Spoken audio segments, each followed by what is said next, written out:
I can't stop sneezing. Oh.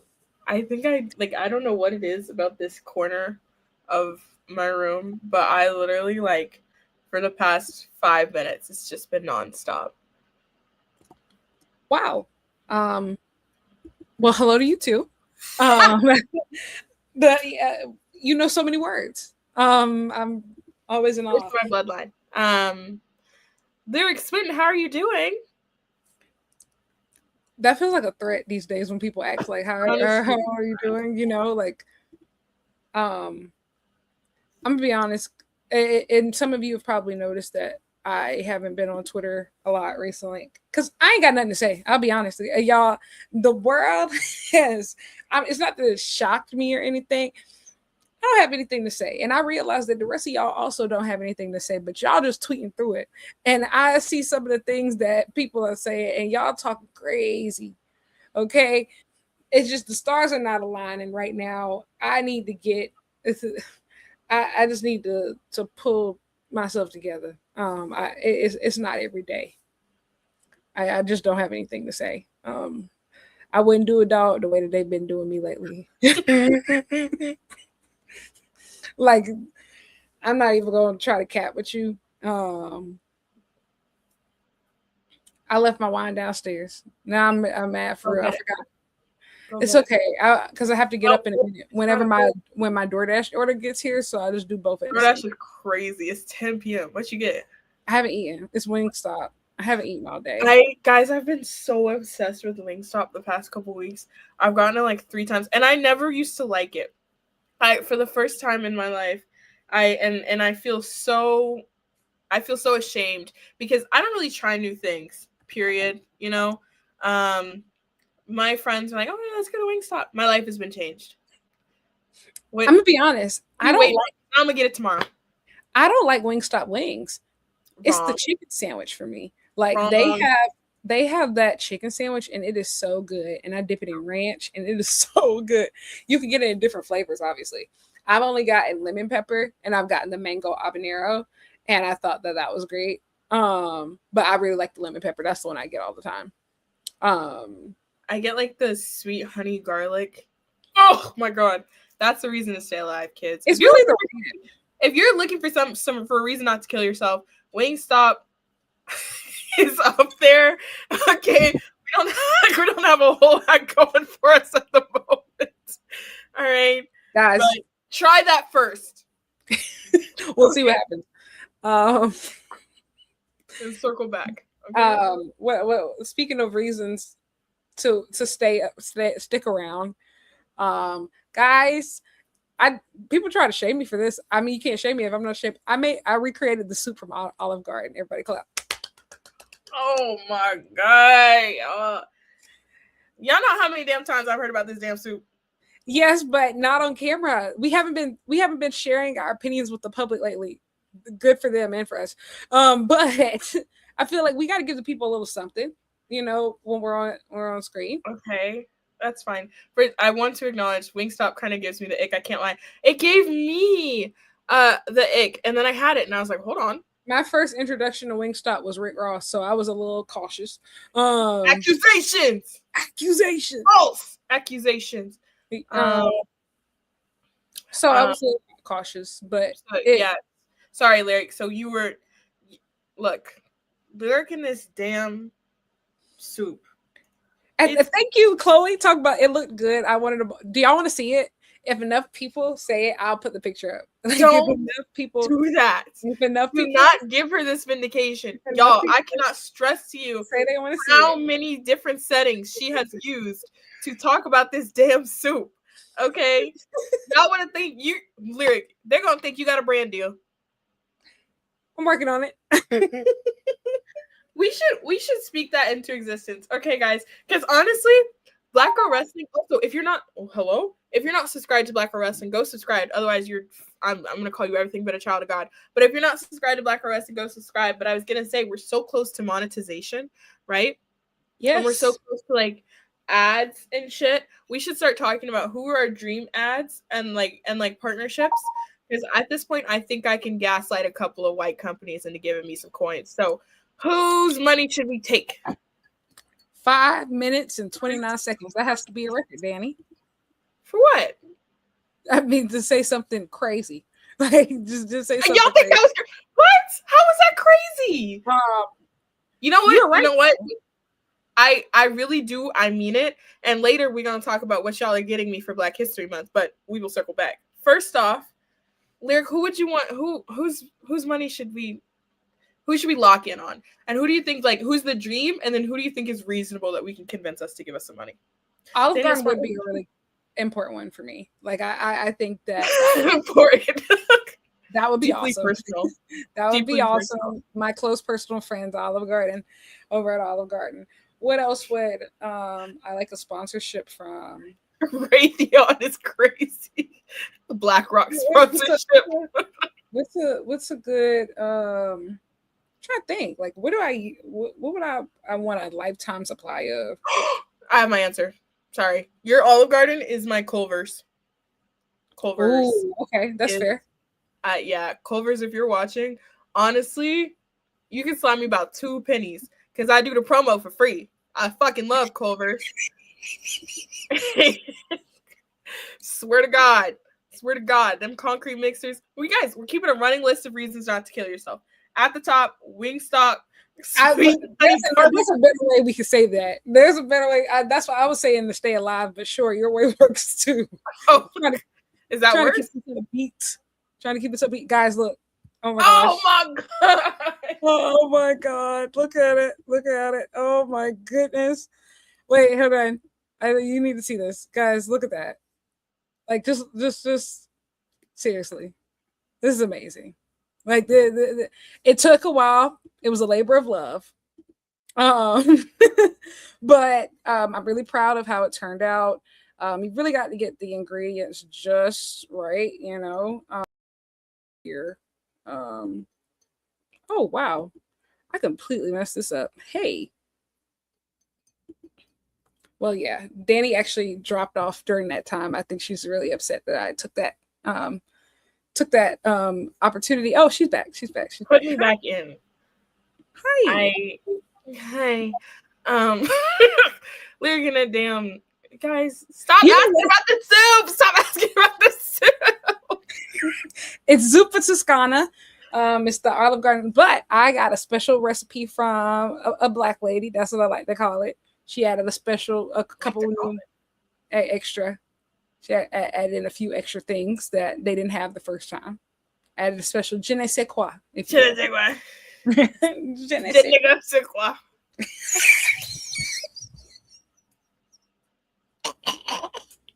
I'm sorry. I told myself that I'm not going to start. I'm going to stop easily laughing at some of the stuff that you say, but I can't help it, guys. Can't help it. If nobody laughs and we just sit here and look at each other, not gonna make some awkward shit. I do want to come to the defense one more time. We will move on. I did see someone say that Culver's underwhelmed them. Here's the problem, right? Culver's cheese curds, honestly, mid, right? You're not going there for the cheese curds. That might be controversial. You're gonna walk in there and you're gonna say, "Hello." You're gonna walk in there and you're gonna exchange pleasantries, okay? Right. And after that much is done, you're going to look at the board and you're gonna say, "I want a vanilla concrete mixer with double cookie dough, and if you're feeling crazy, add in a third mix in, which is brownie." Okay, that is the stuff that will keep you alive. I can't attest to everything else. Okay, everything else, like, you're kind of on your own, and then you go and then you wait. Are you a dip your French fry in like a milkshake kind of person? I don't do it often, but I liked it when I did. I have done it in the past. Like, I wouldn't be opposed to doing it again. I'm chronically known for that. A concrete mixer is what it goes into. Is it custard or ice cream? It's custard. Okay, it's custard. Oh, so is it like Freddy's? Yes, but better. Okay. We don't have we only have Freddy's in South Carolina. Yeah, you don't deserve it. You don't deserve it. What the fuck is that supposed to mean? You fucking heard me. Okay. That's supposed to be. Culver's is for above the Mason-Dixon line.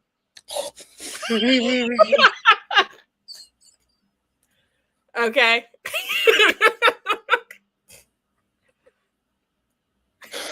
What is wrong with you? Hey, bruh, if your state was repping red in the 1800s, no Culvers for you. Unfortunately, the state of South Carolina was first. That's about right. We were the first to secede from the Union. Honestly, Jalen, that's growy. That's crazy. No, Jalen, I think we should say it louder. That's exactly what she said.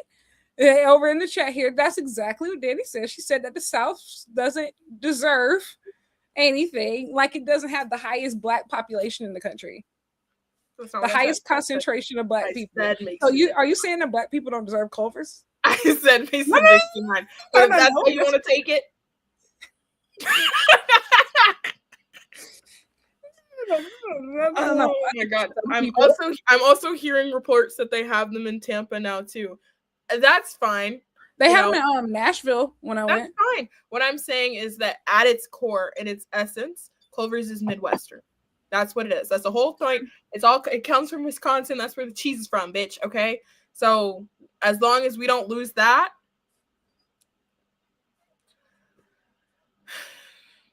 I guess I should apologize to both Black people and the LGBTQ plus community. Also correct. I guess there's a lot of y'all, who do deserve Culvers. So, you know what's funny? What's funny is that I hate when people say that because I'm from Indiana. So I hate when people look at like red states and be like, they don't deserve anything. I'd be like, guys, I didn't do it. I mean, IGGY. So I'm sorry for not calling you to IGGY. Thank you. I don't know if I've ever formally apologized on this show, so you guys clip that one because they'll never. Don't worry. It's handled. It's first time for everything. It won't be the last time. Thank you though. You know what else I want to talk about before we talk about Dynamite? Because guys, look, it's my third glass of wine. I got a lot of things on my mind. It's so much happening, y'all. Honestly, I feel like the world has been so heavy lately. Like, let's have a key, Yes. Let's get it off our chest. Dynamite was good. We will talk about it. But you know what I want to talk about first? Weddings. Okay? I feel like right now I'm 23, which I know halfway to 46. I'm chopped and also unk. Oh my god. Chopped and also unk. But I'm now of the age. Well, I want to talk about weddings and abortions.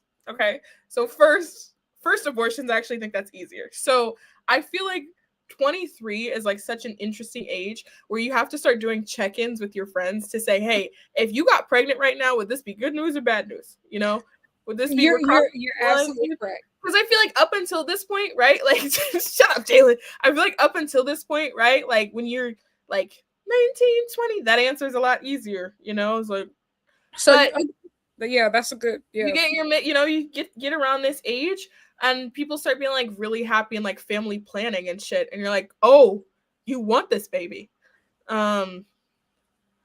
So that's new to me, guys. It's new. No. I know that's very actually. They said weddings and abortions, so we're keeping the conversation light. Which truly, compared to previous episodes, I agree. I think I experienced this so early because I might have talked about this before. I don't know if I have, but in like my personal life, like my best friend got pregnant like 2 weeks. Well, she found out she was pregnant like 2 weeks after we graduated high school.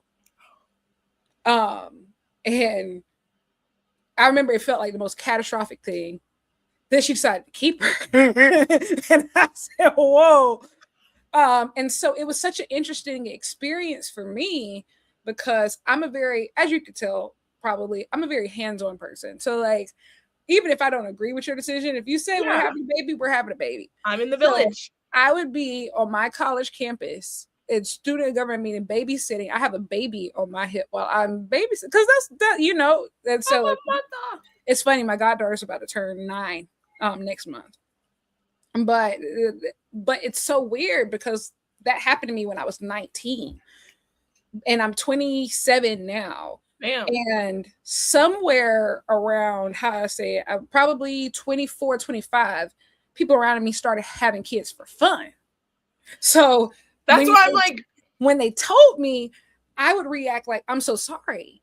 Or I'd be like, what are we going to do? You have to practice. That's what I'm like. I feel like you get to your mid-20s. I'm still, like, you get to your mid-20s, you have to practice the neutrality.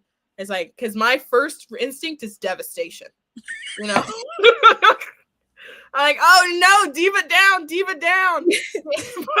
Bro, my friend will tell you that literally the day that I remember the day she told me she was pregnant. I was sitting at the kitchen table and with the lights off, and I just put my head down and wept. To the point where like my grandma had to come check on me, like, are you okay? I wept. You would have thought I was pregnant. You would have thought. That's like, why I'm like wept. But that it's also so interesting because everybody's just at such different stages of their life that like this would be like incredible, like a miracle to so many people in my exact same position. If that happened to me, first of all, nobody would ever know. I'd be across these state lines so fucking quick, nobody would ever know.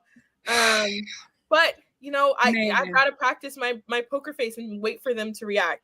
So this is a good, I guess. It's a reminder to check on your friends who are not pregnant and say, hey, if you got pregnant tomorrow, would we be happy about this? Is this a good thing? Just keep the waters tested. I would be the worst mother ever. Like, I was going to ask you that, but I was going to ask, like, I didn't know if that was like too invasive for this stream. Like, is kids something like you're interested in? Never, like, ever. You see me with a kid, it's because we both been kidnapped.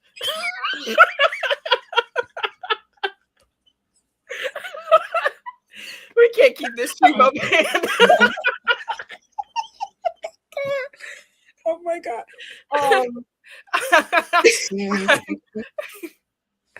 Hey yo. I knew you were going to be honest. I just, wow. You know so many words. What would I do with the kid? There are people my age, people I went to high school with, people I went to college with, who are having children, raising families, buying homes. I'm sitting up here hosting a Kenny Omega post show that I might cry about. What the fuck? Does that seem like somebody emotionally stable enough to raise a human being? No. No. I'm only laughing because I had this conversation with somebody earlier today of like justifying why. Like I said, people always told me I was going to change my mind when I got older, and like seeing your friends get married and have kids, it's going to change your perspective about like, wanting kids. And especially now I turn 28 next month and I'm just like, damn. Fuck you. Fuck you. Getting 28 is so youthful. You got your whole life ahead of you. Anyway, I turn 28 next month and I'm just like, I think I'm almost doubling down harder in the sense of just like, I feel like I haven't been persuaded yet. Like I even feel that way about marriage too, but I think I could be a little bit more lenient on that long term, maybe. But it would have to be like a once in a lifetime scenario. Well, that's the whole thought. Yeah, that's the point. Yeah, that's what it's supposed to be. Like, a child, like literally sounds like my worst nightmare. It sounds like my worst nightmare. Like, I cannot imagine that reality for myself. And it's so crazy and so funny because my best friend and I were having this conversation like not too long ago. And she was like, oh no, it's just always been, like a desire of mine. And she's incredible. She's my favorite ever. And I'm like, I've never had that. I've never looked at a child and said, I need that. I've never looked at a family unit and been like, can't wait till that's me. Hell no. You know what I've thought my whole life was just like, wow, both a husband and a child would get in my way. I agree. I literally had this conversation. I do the stuff I want to do. Now, again, I'm with you in the same, guys, fourth glass of wine. I'm with you in the same vein where it's like, I feel like I've softened on the idea of marriage. Like, I could see myself getting married, which is why I want to talk about weddings too. I will never, ever, ever have a child. I would not be a good parent. And I think that it's important to know that about yourself before you fucking bring a kid into the goddamn world. Also, being pregnant sounds like truly like the worst thing ever. But being pregnant during the South Carolina summer, I think would kill me. Just You know like, what oh else my I've been thinking about? God. Sorry, go ahead. No, I was saying like I had the exact same conversation with my friends too, just like because like I love it for them, right? Like I love it for them because I think like they're either already great moms or they're going to be great moms. I'll be a And great aunt. I, I'll be a I great aunt. I am a great aunt, you know, and I think also too there was a huge age gap between myself and my brother, so like I played a big role in like raising him. So like I feel kind of, and like I said, I had a goddaughter, but I was 19. I was 19, and like you know, so I also shouldn't be a godparent because oh well, I well that's between them people and God if they bestow their kids on you. But I I mean, honestly like I'm like this. You search the world high and low, and you think that I'm the best person if something happens to you to take care of this kid. Now I would step up, like I would do it, but like I am not best fit for this. And you know, it's definitely not a title that I grew up wanting, but it has become, I would say, probably maybe the most rewarding title that I carry. Sure. I've really enjoyed. Yes, I did my time. Like, no, I played such a big role, and even in my childhood, like not to like dox myself or anything, but wait, I didn't get much. no. But the dox wasn't the right word to use there. More okay. just like overshare.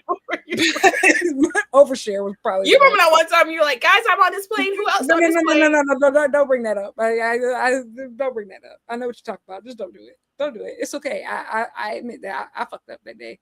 Right. I was really excited. That's how you know. Right. But I digress. What I was saying was, I got that experience of taking care of people from a really early age and like having to grow up really, really fast. And like, I still feel like right now I'm trying to make up for my teen years in the sense of like, I think about the way that I go on some of these trips and the way that I spent money, especially like as soon as I graduated college. It's kind of embarrassing. Like, it's kind of embarrassing how, oh my God, I can use my passport. Good Lord.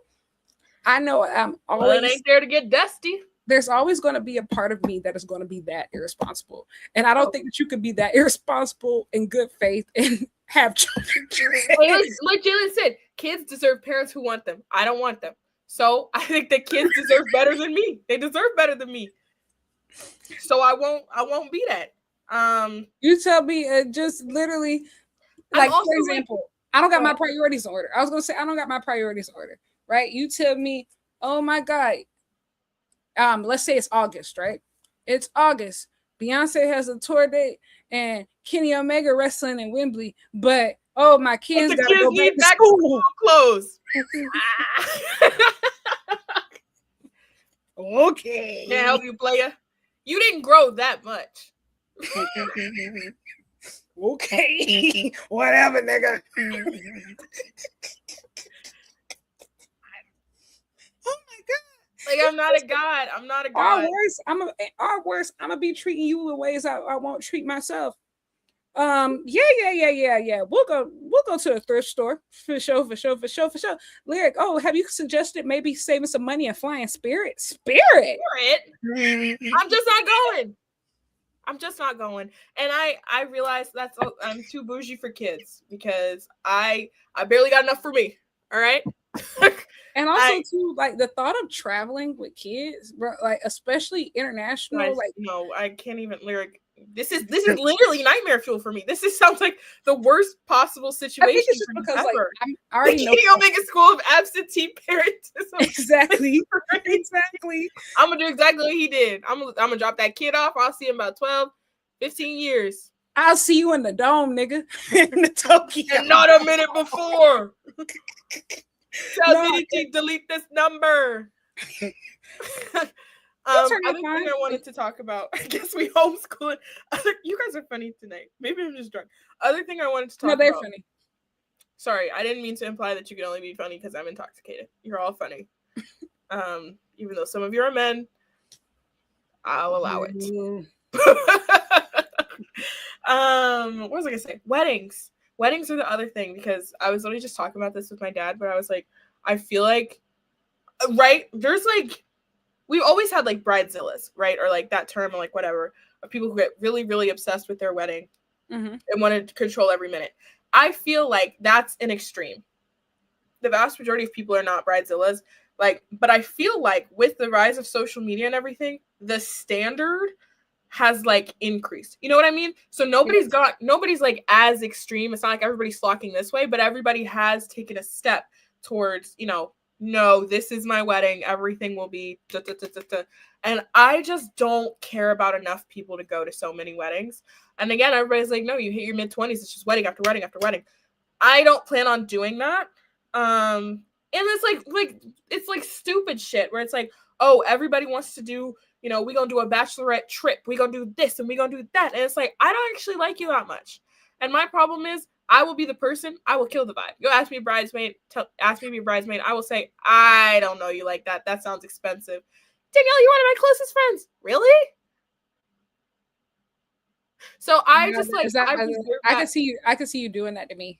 Be like, I don't know you. I can imagine flying in to I'm in town for your wedding. I don't know you. Never heard of you. Lyric, can I tell you the God's honest truth? It's not that bad, but it is. I didn't have your number saved for like a year. I believe you. But I will say, no, Lyric, if you invited me to your wedding, I would be over the moon and I would go. If you asked me to participate in your wedding, I would have a conniption. I would be so excited. I'd be so excited. But that list is very short. I don't give a fuck. And you know what else I don't like about weddings? Why I gotta get you a gift because you're happy? What the fuck? I gotta get you a gift because you're in love. Buy me one. You like this nigga. What the fuck? This nigga decide he want to spend the rest of his life with you, and now I gotta get both you bitches a toaster? What the fuck? And now I think especially too of like so many of my friends, if just not most of them, like we don't live in the same place. So not only I gotta buy you a gift, and I gotta pay to come, and I gotta pay for somewhere to lay my head because I can't stay with you like I usually do because you probably getting married and shit. Like I did it, and I realized that you really have to love the person. I say this as like from a bridesmaid perspective. Like I was just a bridesmaid recently. You really have to love that person to be. I'm like, and that list is short. And and even if you're not getting married, I feel like it makes you put a lot of perspective. Like even coming out of that, I was like, ooh, my list of close friends, like close friends, is very small. Lyric, if you got married next week, would I be invited? Of course. Okay. Of course. I'm like, this, like, unfortunately, like when I like make friends, I don't like make friends really easily. So I kind of imprint on people. I will have to like forcibly like not tell people, like force myself to not say, hey, do you want to be a bridesmaid? Everybody want to be, I think everybody should. Like, I think everybody's going to be a bridesmaid. I think like, yeah, I don't like. You would let me be a bridesmaid in your wedding, like dead ass? Yeah. I think about like from a lot of the people, like you're one of the people I talk to most. Like, so. So fun. But again, this is theoretical. Jalen said, I'm not getting y'all KitchenAid kiss my ass. No, that's how I feel. I will say I am one of those girls who did not grow up thinking about a wedding or anything. So like when I was really shocked, I would say when I went to college and like the years afterwards where like girls started showing me like their Pinterest boards and stuff, because I was very shocked. I never dreamed of a wedding either. Well, I never dreamed, honest to God, and maybe this will get too deep for a Dynamite after show. I never dreamed of, and I still don't really, of sharing my life with someone. Like whenever I picture my future, it's me doing whatever I want. And so like everybody'd be like, oh yeah, and then you and your husband, I'd be like, now why would he be there? Why would No, I agree. I wasn't really. I will say, like, I think that I've softened on that, and I've softened on the idea of marriage, but I've never been like, and then I would do this at my wedding, and I would whatever. And I hate. I'm gonna get off my woke chair in a second, but I hate that there are so few times in somebody's life that we come together to celebrate somebody, especially for women, and like bitches and people won't show up to like your graduation or won't show up to like you running a marathon, but they'll drop everything and take PTO to see you get married to a man. Married because a man chose you. chose you. You got picked. I no, I go back and forth. This is actually one of my biggest pet peeves as I've gotten older. I think also too of just like for me personally, and this is honestly something like I think I've told you about this, but I've struggled with as in like my last few years in the sense of like, I do a lot and like I have a lot of niche interest, but also like these last few years, don't get me wrong, it's been really hard from a personal standpoint, but from a professional standpoint, I'm so proud of so many of the things that I've accomplished, and like especially like when it comes to wrestling, it's so much stuff like I've dreamed of like since I was a kid. But I've noticed now that without those, if it's not a partner or if it's not like Yeah, oh people yeah, don't an care. engagement, people don't care, and it's really. And I used to tell myself when I was growing up like, oh, it doesn't bother me, I know like this thing is everybody's not into what I'm into. But as I get older, I'll be honest, I'm sensitive, it does piss me off, it really makes me mad, but it's also made me really more intentional of like I need to, like some people you'll always be friends with for life for sure, like those are just lifelong bonds. But I think as you get older, you have to be intentional in the sense of I want to be around people who uplift and acknowledge who I am right now. Like Exactly. it's great that we went to high school together. It's great that we went to college together. It's great like we grew up together. But I'm not that person anymore. And I actually really like the person that I've become. And I I hope that you like that person too. But if you don't, it's okay because I'm going to surround myself with people that actually do. It's actually not okay if you don't like the person that I'm a really cool bitch. Um, so Agreed. choosing to opt out, I think that makes you weird. I'm kidding. No, I agree, and I think that like I've never, even now when I think about like, sorry, I'm let me focus. When I think about weddings, I'm like, what are we actually celebrating? You know, that's why I'm like, I saw somebody in the comments, I don't know who it was, but I agree with the sentiment of like I would want to turn the fuck up. I would want the party of the century. Now the thing is, if I'm not married by the time I'm 30, which is like what? Like 2 Olympics. If I'm not married by the time that I'm 30, which I don't plan on being, I'm going to throw the biggest party ever. And maybe what I'll do is maybe I'll bait people into thinking it's a wedding party, but it'll just be a celebration of all the things I've done by the time I'm 30. Um, No, I told myself that for 30, I plan to like I'd never really take my birthday seriously. I don't do like a lot of big stuff. Like I don't like tell my friends like, "Oh yeah, we need to fly out for this trip." But for 30, I'm actually going to make a montage of my life. I'm going yeah, to pull up all of my favorite photographs. I'm going to put all my accomplishments on the wall. We're going to do trivia games. It's going to be I did that weird. this year. It's gonna be yeah. You're really fun. I have a hard time like taking up space when it comes to stuff like this, and that's why I give myself a deadline of 30. Get And you an so inflatable. yeah, it's going to be a big deal. Good. We're going to put my face on everything. You're invited. Everybody's going to go around and say nice things about I nice. literally make people do that every year because the thing is, well, I'm gonna get deep about birthdays in a second, but like I want to acknowledge what you said. I also like the fact that you think we're gonna be friends in 2 years. Who's to say? We don't have a choice, Danny. Who's to Um, say? we don't. Um, I have a few I'm still ideas. waiting on that big public falling out. It can happen. We'll hold out No, hope. not anymore. I'm gonna be honest. I feel think we're good on the big public falling out. I think we're locked in for better She's or for no worse fucking fun, guys. at She's this no point. fun. I no, I'm a realist. We know too much about each other, and that's okay. Oh, yeah. No, no. I think Hey, a lifelong bonding is great for it builds character, builds sisterhood. hey, I would say that at the crux of most relationships is trauma. So Is that what we're calling it? I think we're thinking of different things. I just mean the fact that the problem is like I come out here and I say my whole business on the Dynamite Diaries, and then we hang up the show, and then I say my whole business to Lyric. But I was gonna say the thing with birthdays for me, woo, is that Mutually assured friendship. Yes, I wouldn't exactly. call it mutual. It totally is. I wouldn't call it. The gig is up. Unfortunately, people do know you love me, so it's kind of unfortunate. I feel like we're just using words so liberally. you know, like intentionality is so key. The people know. I Okay, you shouldn't have let it slip. I've never once said that I loved you. No, you didn't. But no, well now you did. But no, you didn't. But like I said, the people know. I do. Know. But I'm like, I know those words would never come out of my mouth. No. But now they have. Now they have. I'm gonna clip that right at the. You never heard me. Oh, whatever. Okay, BRB, can you talk for a minute while I go get my? I can talk for so many minutes. Yes. Okay, everybody. What I was gonna say, my other big beef about weddings. Why the fuck is everything so fucking expensive? It's so expensive to have a wedding. It's so expensive to be in a wedding. And I just don't think I've got enough love in my heart for all these people. Like, what the fuck? And so, like, being asked to be a bridesmaid, like, okay, it's got to be the people that you are closest to in your deepest parts of your soul.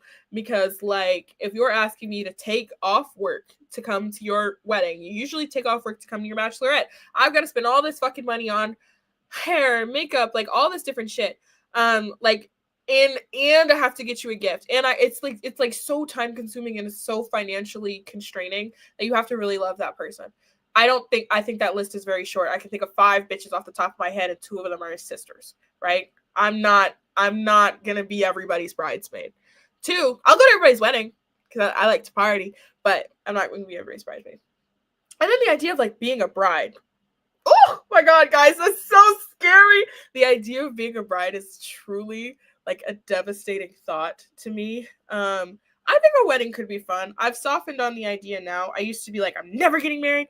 Like, you know, I will tell you what, I'm never taking a man's name. Why would I do that? I have a name. That feels silly to me. I don't need another one. But I've softened on the idea of a wedding. I've softened on the idea of marriage because I feel like once you know, like, whatever. But what I hate about weddings is like the automatic wedding upcharge where it's like, oh, will you take these pictures for us? They would normally be $20 or like 50, like they'd normally be like $500. And they're like, oh, it's for your fucking wedding? That'll be $5,000. Are you serious? What? And same with the cake. I swear to God, I would get a cardboard cutout of fucking cake. I get a Walmart sheet cake, serve that shit from the back. You bitches will never fucking know, okay? I feel like all that's needed for a good wedding and for a good experience for other people to have a good time at your wedding. Good food, good music, alcohol. I agree. That's all you really need. Everybody be doing all this crazy shit for their weddings and then be taking out loans and shit to cover for one day of your life. Hello? I also think too is like having a great understanding of your friends' strengths is really important. Like if you know that one friend is like, I think sometimes, how do I say it? And I learned this from like observing at one of my best friend's wedding. I think like we are very close friends, but I was not the right friend to play some of those roles that, like that happen in a wedding. Of just somebody has to keep the party hype. Somebody has to like be the life of the part. I'm exhausted. Okay, I'll just start there. I'm exhausted. But somebody, typically your bridesmaids, your hostess, or whoever, like it's so many different roles and moving parts and give speeches and all sorts of stuff like that. And understanding like, okay, who actually is equipped to play the role of a bridesmaid? Who has like the time, the energy, the finances to be able to do, the thing. Oh my God. Sorry, Jalen just unlocked a new level here. Maid of honor. Oh God. I've got 2 sisters, so hopefully, I was saying, if they both get married, hopefully I only have to do it once because we'll like rotate. But like that sounds like, oh no, my best friend. Oh my God, maid of honor sounds like so much and so expensive. You know what I feel like though? I honestly feel like I have all the makings of a fantastic wedding planner because I think I can be super fun. I'm also crazy and intense about details. And I'm very effective at yelling when I need to be. I actually think that I would be, and in another life, maybe this one, I think I'd be a fantastic wedding planner. Just don't ask me to be in your wedding. Unless I love you, unless I've said the words, I love you, I want to be in your wedding, the answer is no. Well, I'm on the list now. Amen. You I'm joking, bro. if you asked me to be in your wedding, I would be in your wedding. Listen, I don't think I'm not even open to potentially getting married until at least I would say well after 30. Well after 30. I'm not even open to it. I at least 2 more Olympics. Yeah, I'm not even open to it. Like, and especially I need at least another degree. Yeah. I need to relocate to a major city. Yeah. I need to have lived abroad for at least a year.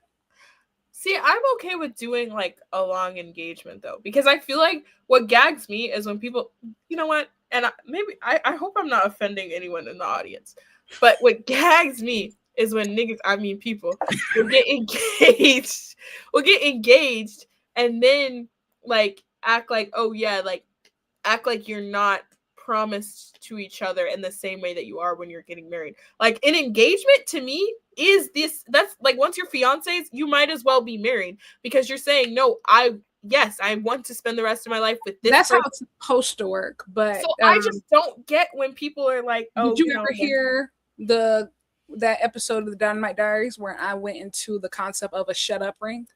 Yes. We've talked about it a lot because oh my god.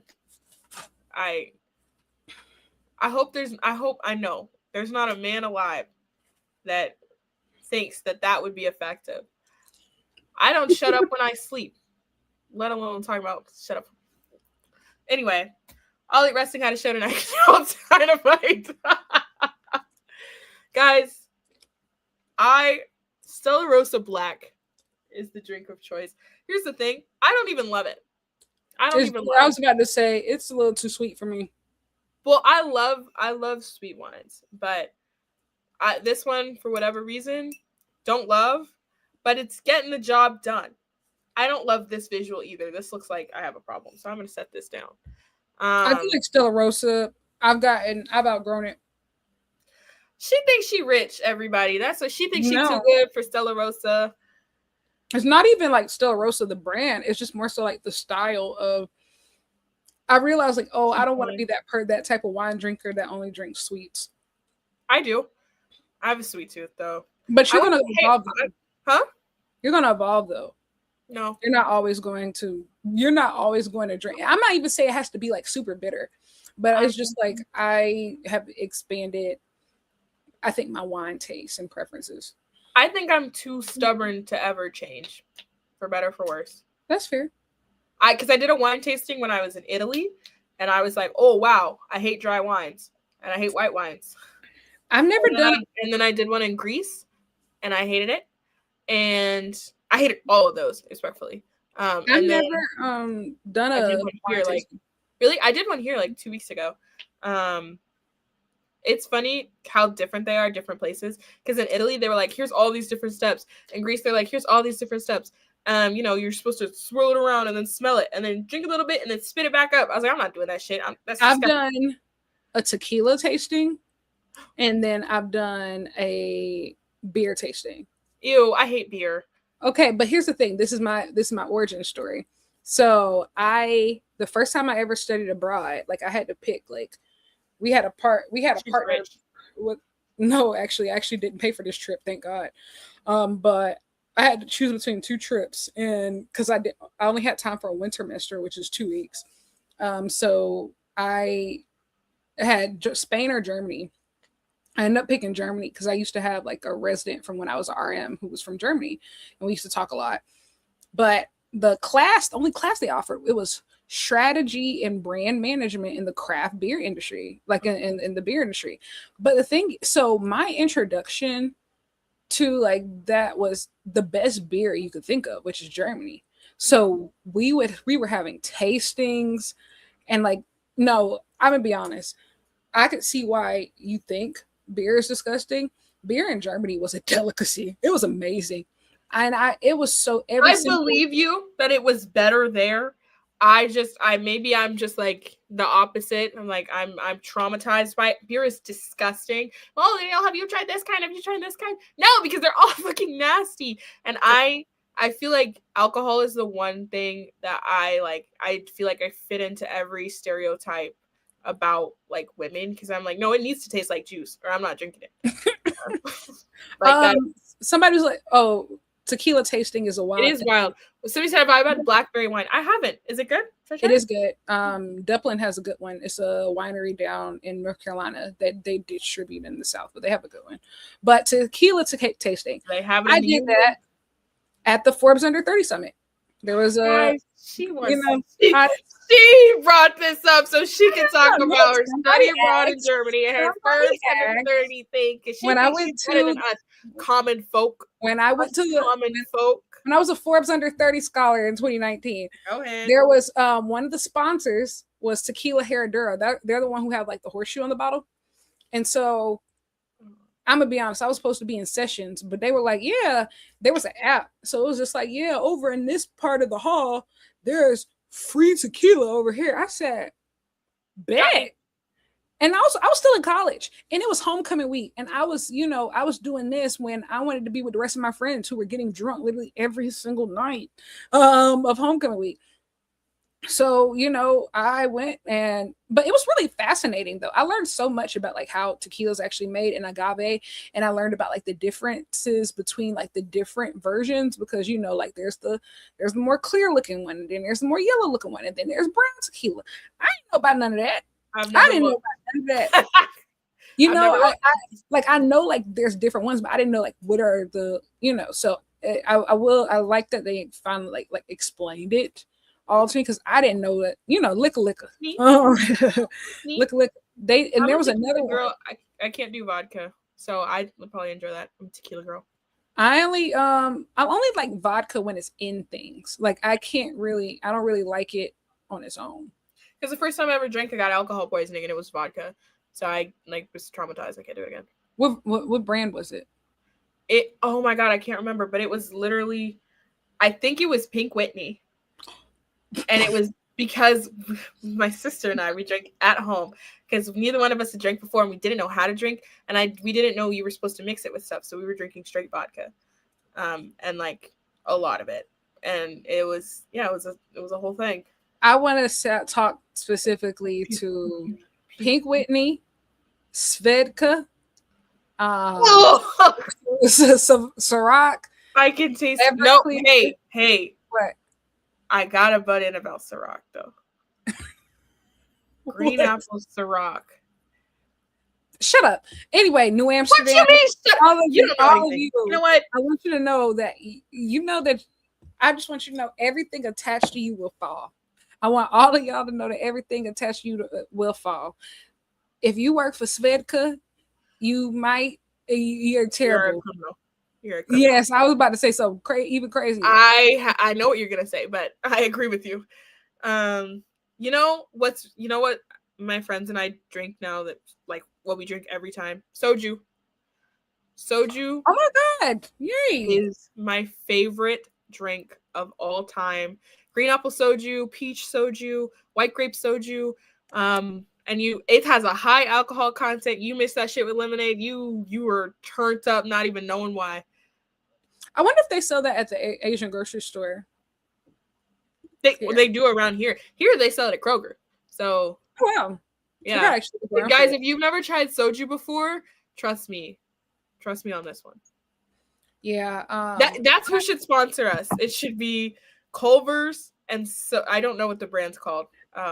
I actually want a sponsorship green bottles from Crave Canada. I would like a sponsorship from them. I want to. I was gonna say something crazy. Hudson Williams. Hudson Williams. I want whatever requires for you and I to be in proximity to one another. But you know what? I gotta be honest. I feel like everybody talking so much about Hudson that we're like. Y'all leaving Connor over here up for grabs. We're not leaving Connor up for grabs. There's actually everybody clear the area. I don't know if you saw the rant. I don't know if you saw the rant that I was going on earlier, but I was just like, the problem is, I don't think. Guys, for those who don't know, we're talking about heated rivalry again. I don't think people are purposely leaving Connor out of the conversation. It's just. Every time he step outside the house, we got to talk about that man. No, we don't. That's why I'm decent. I know what you mean. I know what you mean. Yes, but like we're taking away from him. I saw something. It was like headline Connor story, and it should be and nobody. No and. Look at that face card. There's no and. If it's not Hudson, we talk alone. We don't share headlines. We don't share. What we politicking like a mug over here. You got a separate dressing room. Right. It's this new Drewski meme, not meme, but it's a video, and it's like my new vocal stem. It's just like this staff only. This is staff only. Connor's story. This is staff only. We have two main characters. I don't know why y'all are trying to do all this revisionist history. This is staff only. Y'all letting this white man rewrite the narrative. He not even. Staff only. This is for staff. You know what? Connor's story. The thing is, I differed from what y'all were saying a little bit in the group chat earlier because I think that his way of engaging with the show for him so far has been the healthiest way to engage with the show. No, I agree. I have no problems. Well, hold on. Because what I mean is, and I think that sometimes the two ideas have gotten conflated. So you've got Hudson over here who's everywhere, doing everything all the time, and he love it. He love being outside. Actually, in that interview, he said, "Bro, I hate it here." He said, "We party all day. I'm so tired." He said, "I'm so tired. We can tell you tour Milan every which way but loose." Including loose. But I think what the fuck am I trying to say? I think that the way Connor's engaging with the show is healthy for him because I love the idea that he has no idea what's going on online. I love the idea that he was like, "Oh, y'all like it? Girl, you don't even know." But I will say, like, I think that you should be able to engage with the show like that and also have a team who's able to actually capitalize on the opportunities that are going to make sense for you. And so I'm just hopeful that, like, long term, you got people who are looking at this and making the right decisions for you as you are healthily disengaged. You know what I mean? Because, like, you being a YSL like sponsor, I love that for you. That's fantastic. That's right up your alley. I want to make sure that we considered all the offers, babe, because that is a generational face card, honey, and you're going cheekbones to die for everywhere that's up, babe. And so I don't know, but I hope that you're doing well. What I will say is completely separate from that, we have to talk about Dynamite Lyric. We cannot make it to the 1 hour mark and not speak about wrestling. But to be fair, we went on an hour and 20-minute rant last episode. Did we? Yeah, we went before we even talked about the show. But no, I agree. So I was just gonna add, finally, ladies, leave your man at home because the club is full of ballers and they pockets full grown. Okay, Connor's story. I don't know what your relationship, friendship, anything is with that man. What I will say is he wants to milk it for everything that it's worth to be near you and near your shine, girl. Okay? Now, if y'all go together, that ain't none of my business. That ain't none of my business. What I will say, we're here to work. We're here to work. And his names will not be in the contract, honey. So hey, when y'all take pictures, he got to stand over here to the side. When y'all engaging, when you're working these rooms and everybody wants to be around you, near you, get you your bag.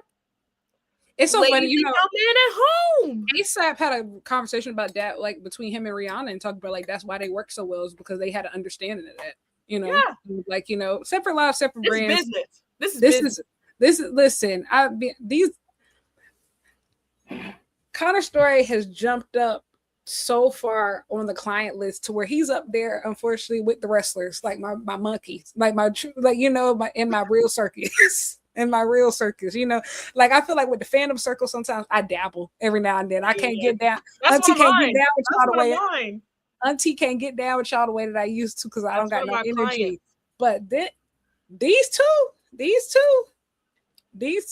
they live my circus. We don't want no problems. So like I said, when it's your photo shoot time, that's your picture time. We don't share, no substitutes. We don't share. So do what you want with that information. You know what it feels like? Oh, I can't make that. I was gonna make a real life comparison to a couple in wrestling, but that was gonna be mean, so I'm not going to. No. I'm No. so glad I caught that. Y'all would have hog-tied me. Speaking of which, I meant to say this. Well, I'm not really on Twitter right now, but y'all watch Wonder Man. Marvel, you will fall for what you did to that project. But like, what the hell that got to do with anything? I just wanted to say, like, support Black. You said speaking of, but then you didn't. It just made me think. Support Black projects, because Marvel, the way that y'all released that show was nasty. Just like y'all did Ironheart, just like you did the Captain America and the Winter Soldier. You think I didn't notice? Because I did. Yeah, now Captain America's white again. I'll eat rest of that show tonight. I'll eat wrestling had a show tonight. I want to talk about. Yes! I want to talk about the way that this show made me feel. Oh, I was gonna say a word I don't want on the internet, but the way that it made me feel. When we opened the show, I thought they was gonna give me time to prep. Like I thought they were gonna give me time to prep. All of I heard us, oh my god! No, before that, I heard the crowd. They said, "Kenny." I was in the next room trying to make my dinner. I said, "Oh no, that can mean but one thing. I don't know. The greatest of all time has been summoned." Oh my god! And he appeared just like I wished for him with that genie. Oh my god! I realized then it kind of goes back to the marriage conversation. Like, bro, if you can't make me feel like that at minimum, no, no. I felt like I was on fire. He's incredible. It was the way he was moving. I said, "Oh, we done." I think Emily said this. Yeah, we put that I'm hurt and wash gimmick down. We not doing that no more. No, bitch, we up. We up. Fucking up. Want you to put the word out that we back up. Tuck your chain, nigga. Oh my! The way he was moving fantastic. I was eating out the palm of his hand, and then they said, "Matter of fact, Kenny, you gonna wrestle next week too?" I said, "Does he know that? This is great. Week to week." Like I said, I feel better than I've ever been. Bring your baddest bitch out. Bring your baddest bitch out.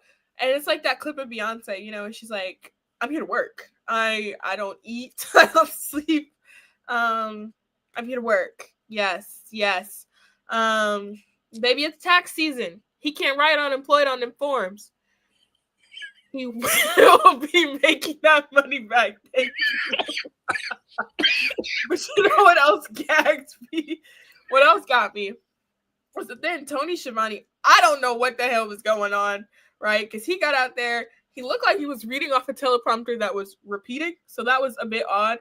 But worse, the sound was crazy for a minute. But worse than that, he had on these disgusting Crocs, or I don't know what they were, but they were bright neon. What the fuck does he have on? And that was a crime. I don't like to call people out for what they're wearing because like whatever. I'm not Perez Hilton's chopped ass, but that nobody looked at your fit up and down and said, "Do you want to try other options?" Speaking of which, there's not a friend in that company to you, bitch. Not a friend. Danny, I watched your TNA review. Oh, brother. Because I was having a really bad day, and wow, you're so interesting. What's that mean? You're so interesting. No, I laughed a lot, and to the point to where I was like, okay, she's not that funny. I said, like, okay. I said, she's not that funny. She is. But I laughed so much. It just made me think when you were talking about the Perez Hilton of it all, of like, why were you watching TNA? Because I said I would. I did it for you guys.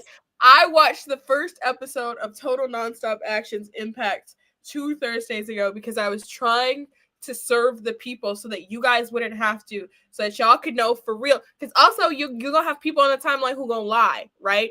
who gonna tell you, oh, this was bad just because they hate TNA, or they're gonna dick ride and say, oh, since I hate AEW, TNA was fantastic. I said, let me watch this shit with a semi-open mind and tell y'all just exactly what's going on. That show was terrible. Ass. I'm telling you guys, I watched in there open-minded. I did a review on Black Girl Wrestling if you want to know my full thoughts.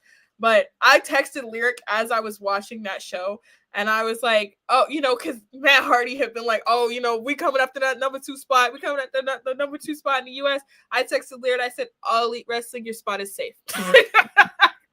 Don't worry about it. There will be no challenger to you anytime soon. And I Danny, why you watch TNA? I was trying to be open-minded. Me and AEW are not married, okay? It comes across that way sometimes because I don't choose really to date outside the relationship, but we are not monogamous, okay? They have not asked me to go steady with them. We are not exclusive. I was trying something else. Sometimes the first date goes bad. And sometimes, and you know what? Y'all gonna get me on a fucking TNA rant because the most audacious part of that whole thing, I was watching there having absolutely no fun at all. And then they were like, now, the pay-per-view on Saturday, the fucking what? If you think that I'm gonna sit through you think I'm gonna sit through this shit that ain't got no fucking wrestling? First of all, half the people you told me gonna be here not fucking here. There's no wrestling really. Perez Hilton here looking chopped as fuck. And y'all gonna be like, and so when you pay us on Saturday, you're not gonna see any of the things that we said we're gonna be here. What? When I do what? They said, yeah, Leon Slater, he ain't here. Danny Luna, she ain't here. Y'all want to see Moose? Are you serious? I just met you, and this what you throwing at me? They said, oh, where's Rasmussen? They don't work here no more. Y'all can have Trado. I literally said in that review, I was like, it feels like when you go on a ship first date, and then the guy is like, so your place or mine? You think this went well? No, I'm not gonna lie, and we're gonna get to this later when we talk in the show, maybe. But we'll get to this later in the show when we get to like one of the debuts of the night of just. I think Tony Khan got to a point where he just reminded himself, "I'm a billionaire. I don't even have to have a use for any of these people. I could just. Nobody turned down free money in this economy. Nobody turned it down. Like nobody's gonna turn down free money. I don't even. These young and turds. I don't even want these people. I just don't want you to have them. So, Ferris, one question before we get back to the Kenny segment because it's really important. The most. How do you? Speaking of like pay-per-views this weekend, I obviously haven't been locked in on a Royal Rumble or anything, but apparently AJ Styles was supposed to be having his like retirement match or something. Okay, so I watched that segment because I was trying to read between the lines. So first of all, Chicago man come out here and he says, "But AJ, you can't leave without fighting me." And AJ's like, "So let's do it tonight." So that's what they say they're gonna do, but. AJ Styles is having a career versus title match against Gunther at the Royal Rumble, which leads people to believe he probably not gonna beat Gunther for the title. Gunther is not gonna lose. So it gives the impression that that it's actually gonna be like the end of the road for him in WWE. There, that's my question. So, because here's the thing: when he said he was going to go on a retirement run, I assumed that it was going to like end at the end of this year, like it's January. Everybody. So, like, I'm assuming, you just leaving WWE? Like, this feels very close to, like, the Edge situation. Like, when Edge had that last match for Sheamus, and we saw him at Wrestle Dream. Do you think he comes? And also, too, do you think that he's there because, especially, All In, Wembley is August 30th. That's a lot of time. Okay. So I'm gonna set Wembley aside and talk specifically about Alan. The gay community, I think that's my favorite book. I know it is. But I think I have a lot of thoughts around this and like, okay, like realistically, if you were him, right? I'm trying to think AJ Styles mentality. I think that the most likely thing for him is that he loses this match and goes and works a semi-regular and backstage role in TNA. Because a big part of the TNA show on Thursday that I watched was him. He cut a raw TNA promo, but he also appeared in several backstage segments throughout the course of the show, giving the implication that he was going to be back and he was going to engage with these people too. So it wouldn't surprise me if he went, and spent some time in TNA and tried to get TNA back off the ground, because brother, they are on the ground.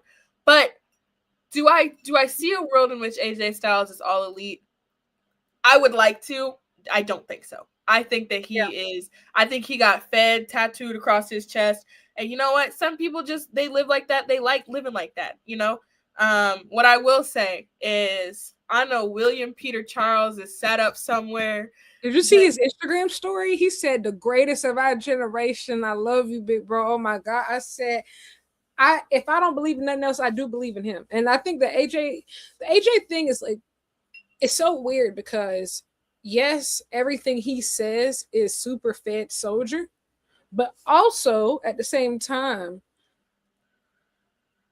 the tribalism is so bad at this point between the both sides of, I think if you actually plan to leave, you really do got to play the fed soldier role till your way out, unless if you actually want like a dignified retirement, because even now, like, it sounds like, okay, like it does seem a bit rushed, but it does sound like they're going to, send him out with dignity and it's going to be a big thing, like, kind of ish. Unless he wins. He's not. I don't see Gunther losing this quickly after beating John Cena. Me neither, but there's still that possibility. And Triple H loves Gunther more than he loves anybody else on that roster. I don't disagree with you. I'm just saying, it's not a surefire thing. I would be surprised. I agree with you in your assertion that, like, hey man, if you don't think William Peter Charles is on the phone right fucking now, bro. If you don't think that he's chatting up everybody he can get on the fucking line to make this shit happen, bro. You know how you and I never had a chance to really get a go, yeah? You want one last go, you and me, yeah? You know how he getting on. He started getting manipulative on the back, and I don't like how they treat you. 100%. Hey, he's doing that. I saw the way that your boyfriend was talking to you, and I just think that you deserve better than that. Like you know how he recruit. He'd be like, I mean, you're the greatest wrestler who ever lived. Kenny being like, what about me? Shh, not now. You are the greatest. It's about you. You are the greatest who ever did it. I can't believe I would have given you even more than they gave Cena. Me personally, I would take the moon for you, baby girl. That's the average Ospreay recruitment. Correct. It worked, man. He gives people jobs. You know what? The thing, I was thinking about this the other day, like William Peter Charles as a prime example. Like, how many people on that roster do you think feel like they can offer you a contract? Because I feel like Ospreay walk around and be like, matter of fact, you. Ospreay and MJF are running a race for be like, you know what? You all right, white boy. Come sign right here. You all right by me, white boy. Follow me. Sign right here. That don't matter. That don't matter. But yeah, so I think if anybody can get it done, it's William Peter Charles, because I think that's the only match that, I don't want to say it's the only match that AJ Styles would you would want. Obviously, there's others, but that's no, there's another really big one. Oh well, yes. Well, yes, I was gonna say that's the big unchecked box for Ospreay. Like, I think Kenny would love to do the AJ Styles match. I don't know if it would tear him up inside the same way I know it tears Ospreay up inside. I ain't gonna lie, bro. Tonight already had me just envisioning how nasty this Wrestler of the Year campaign for Kenny's about to be. If he put y'all get a pay-per-view match versus AJ Styles on there, actually, we don't need Wrestler of the Year next year. We've already tied that up. I'm gonna take it a step further. I want y'all to know. Wrestler of the Year campaign. I'm running smear campaigns against these other bitches. That's what I'm gonna do. I'm not just uplifting my candidate and my campaign, okay? I am going to actively participate in the downfall of everybody else that could potentially be in that list. All right. Correct. Kenny Omega, #1 client of all time. That's it. The biggest. That's it. The largest. Thank you. Biggest. But going back, so we had Big Mama. But going back, we had Tony Schiavone come out. Then we're still talking about the first thing. Yes, I know. Sorry, go ahead. Kenny Omega rant always.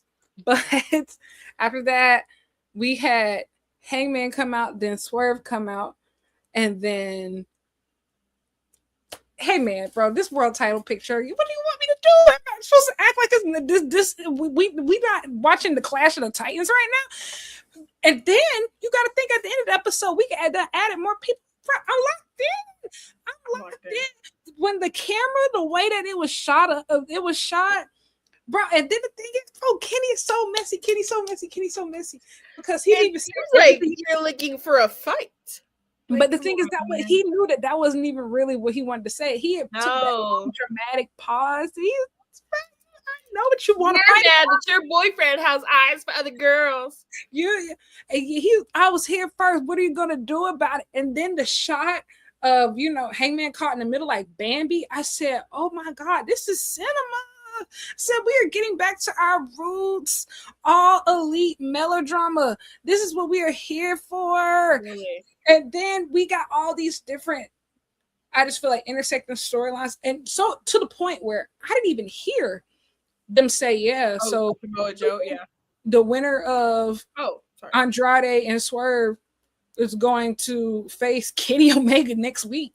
I didn't even hear that until later. So keep in mind, imagine me during the main event. I'm levitating. They talking about the winner of this match is going to face Kenny Omega next week. Said, oh my God. Only wrestling. What have you done? Bro, Kenny is so messy. And yes, he's been fighting Don Callis since the Biden administration. I think Obama is getting to a point. Y'all, this right here, I think Kenny's so locked in right now. He's talking clear. He looks great. We are back in ways that I can't even begin to imagine. Like the elite in total, like when you saw that Bucks promo, they said, "Yeah, we're back." I couldn't hear it. Oh, you couldn't hear it? No, like I also probably should get my ears checked because the music was so loud I couldn't hear it. Maybe, but I just I was blown. Sorry. What? No, I was gonna say one time we did the audio test in school and they were like, "Oh, let us know when you hear the beep." And I was like, "Damn!" I sat there for like 20 minutes because I was like, "Ain't no damn beep," and they kept asking, "No beep yet? No beep yet?" And I was like, "No." And then I was like, "Wait, is that little noise? Is that a beep?" They were like, "Yeah." So I wasted everybody's time. No, it wasn't good. Oh, okay. Somebody said your mic is going in and out. I didn't even mean it like that, so I'm glad that you got us straight for no reason.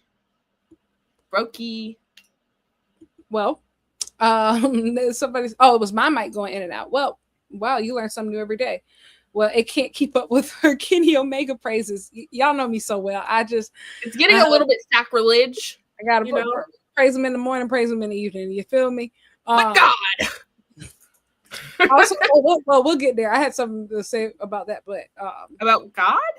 Well, not God particularly, but Don Callis calling Kyle Fletcher by God. Yes, I think was really funny. He's the grandbaby. He's the firstborn. He's the firstborn grandbaby. That's granddad baby. On his mama's Next, side. What do we have? I'm gonna be honest. I'm tired of all these trio promos between Stat, Willow, and Harley. Do something. Yeah, let's move on. We had Jon Moxley versus Ace Austin. This was fun. This was good. Yeah. Jon Moxley isn't capable of having a bad match right now. Yeah, and I haven't seen too much of Ace Austin. Like I see him on Collision sometimes. I know it's in the Bang Bang Gang. But I haven't seen too much of him against top guys. So I thought this was a great showing for him as well. Yeah. Also, But oh yeah, yes. Yes. I was trying to keep it low key, but after that match, Takeshita came out to confront Mox. Listen, man. He was the last person I was expecting to see. I don't know why, but I was over the moon. Takeshita, I don't know if it's a new glow. I don't know if it's a new confidence. My God, what a man. He walk in there, he don't gotta speak. He doesn't need words. Pish posh. You feel it. He said, yeah, I'm going to point at your title. I'm going to grunt a little bit. And the thing is, Mox has always acknowledged publicly, how beautiful he thinks Takeshita is. And you could see it. He was in awe. He said, oh, my God, I'm blown away. He's one of us. He called you like a siren. He's one of us. Somebody, he's been talking about Collision. Oh, wow. I haven't watched Collision in like 2 weeks. I did watch Collision. I just missed it. Next, we had El Clon versus Mark Briscoe. This was a lot of fun. Hey, this was fun. Hey, brother, El Clon was moving crazy. I loved it. And I think it's the way he sticks his landings. It's like, whoa. Yeah. And then the neck come up last. He's just so sure-footed. I said, whoa. Full body roll at the end. I said, yeah, girl, you get it, Shakira. I'm into it. And then, so during that match, they had made the announcement that whoever the winner would be defending the TNT Championship this week on Collision in an open challenge. I thought we were just going to find out on Saturday, but no.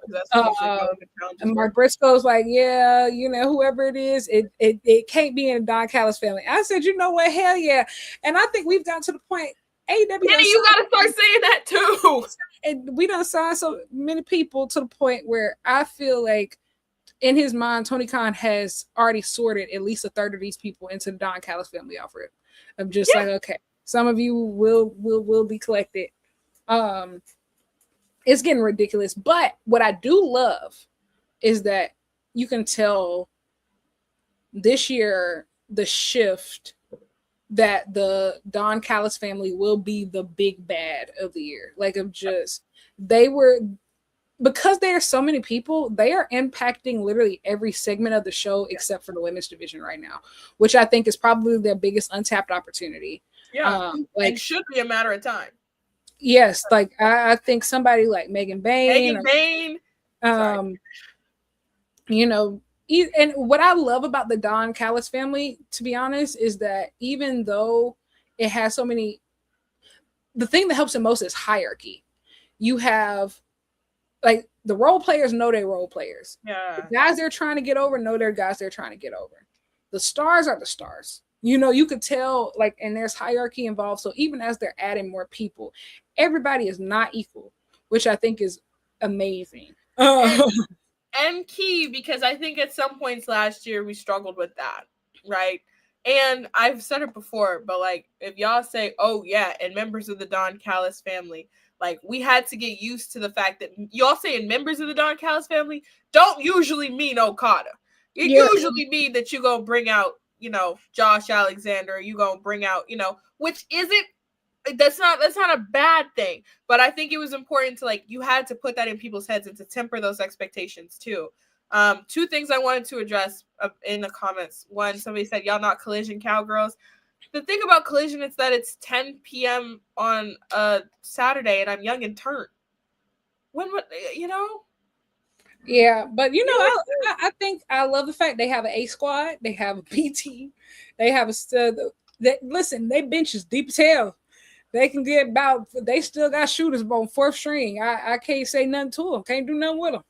So what's funny is that I actually, like, most of the time, I know Collision's like, oh, like, this is like for wrestling. I really like a lot of the stuff that they do on Collision. I like Collision too. Watch it throughout the course of the week, or I'll catch the clips or whatever. But no, I'm not tuned in Saturday nights 10 p.m. Somebody got to be at the club, and I take one for the team. I typically have, but the last 2 weeks have been winter storms and depression. I just at the same time too. Yeah. Did you lose power? I don't think so, but I also went to fuck sleep. Real. Whatever happened at a certain point, what would you do? How much snow did you end up getting? We just got ice. You didn't get any snow. Oh, we got a lot of snow. We got. I would say probably a foot. Damn. Is it still there? Oh yeah. But nobody has had school all week. Like most of the schools are still off tomorrow too. Oh, how do you live like that? I mean, it's the compromise that you get being in the union. It's like, no, some things you do. But honestly, it doesn't snow like this often. So I feel like when it happens, everybody's like, we're kind of due. You know, the street is still completely frozen. Our street is still completely frozen over. Good Lord. Question was, somebody said, I feel like a woman in the DCF would throw off the homoerotic energy it has. Maybe, but I think, honestly, a woman in the Death Riders has actually added to it. So, but also, the thing about the Don Callis family is that some of them are brothers and some of them fuck. So... we got a weird situation. Everybody does not have what Protoshita has. That's why I'm like, not everybody's kissing. Again, right? All members are not created equal. Exactly. Which is fun. It allows for several dynamics. I think that it's kind of like the elite and in the Bullet Club at that time, you know, like of just Fale wasn't. They got their own thing going on. You know, Fale and them and Tamatonga wasn't all involved in what Golden Lovers had going on. Hey, and you see how that worked out for him? I'm not saying that some of y'all should start kissing boys because you think it'll work better. But I mean, it'll get your career further. Historically, Tumblr and Archive of Our Own, that's who picks who the next stars will be. Many have said this. Pause, Danny, for what? What'd I say? No, I didn't pause. Thank you. They said they liked my RJ interview. Forgot about that, so thank you. Oh, we have super chats. I should probably do that. Yippee! Lyric takes all this money for herself, and then she robs babies. Robs babies. Wow, yep. You know so many words. Birds of Prey, $5. Thank you very much. Windsor Hater at All In seems. Oh, I forgot about that. Yeah. It seems like a lock. I like the direction, but I wish the journey was better. Megan has to win her next title challenge too. I agree. I also think don't get me wrong. I don't agree with how AEW has positioned Megan Bayne, but I also think that I do appreciate that they're smart enough to know that whenever she does get another singles title match, she has to win. I do think like that's why she's been kept away from certain things. Like, because if you're not ready to put the belt on her, there's no need for her to have, needless title matches just taking losses. Like, there's just no need. But Windsor Hater, yes, I'm excited by the tag team route. I think one of them needs to turn heel. I think it should be Jamie. I agree. And here's the thing. I know like people get mad sometimes about like them putting Brits on the card just to put the Brits on the card. Listen, I have no problem if you're actually a good wrestler. These are two both these two, you're in. These two are very good wrestlers. They're very deserving. I would love to see them wrestle in front of their home crowd because I feel like they deserve it. And also, too, I'm excited about the prospect of this is because I don't think either of them will probably be champion by then.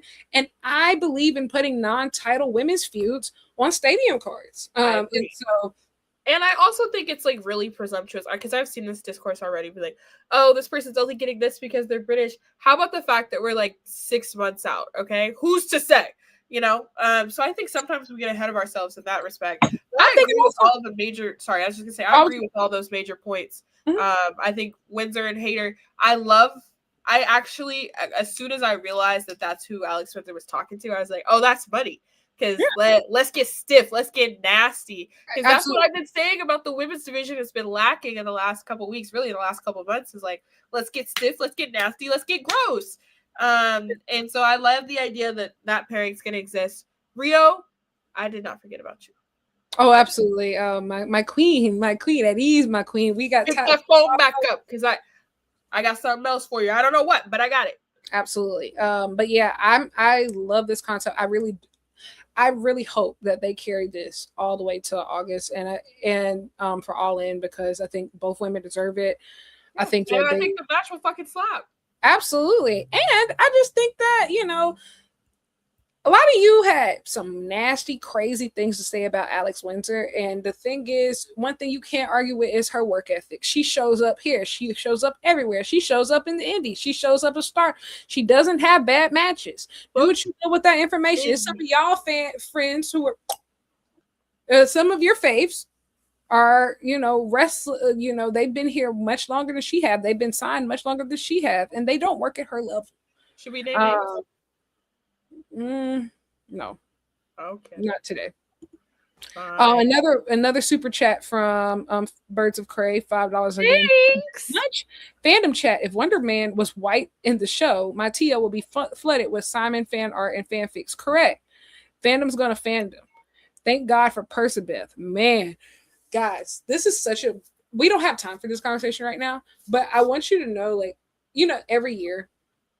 every single year, at the end of the year, Archive of Our Own will release the top ships of the year, right? And they're actually organized by gender, race, fandom. Do you know that out of 100, I think only 1 or 2 featured a Black character?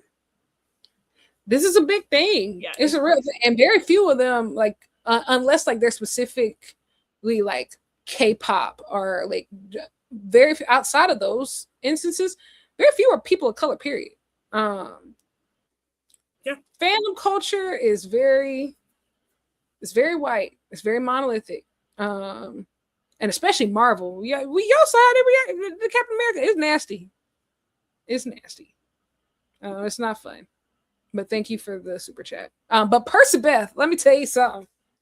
As somebody who was a day one Percy Jackson fan, I grew up reading the books. I think I hopped in right around in the middle of the book series when the books were still coming out. So I remember actually being able to enjoy a new book came out. I remember when Heroes of Olympus came out. I remember when Kane Chronicles came out. I remember when the first attempt at a Percy Jackson movie came out with Logan Lerman and Brandon T. Jackson.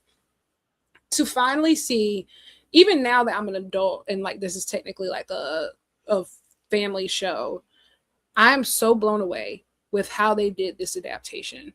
It is so good. It is so thorough.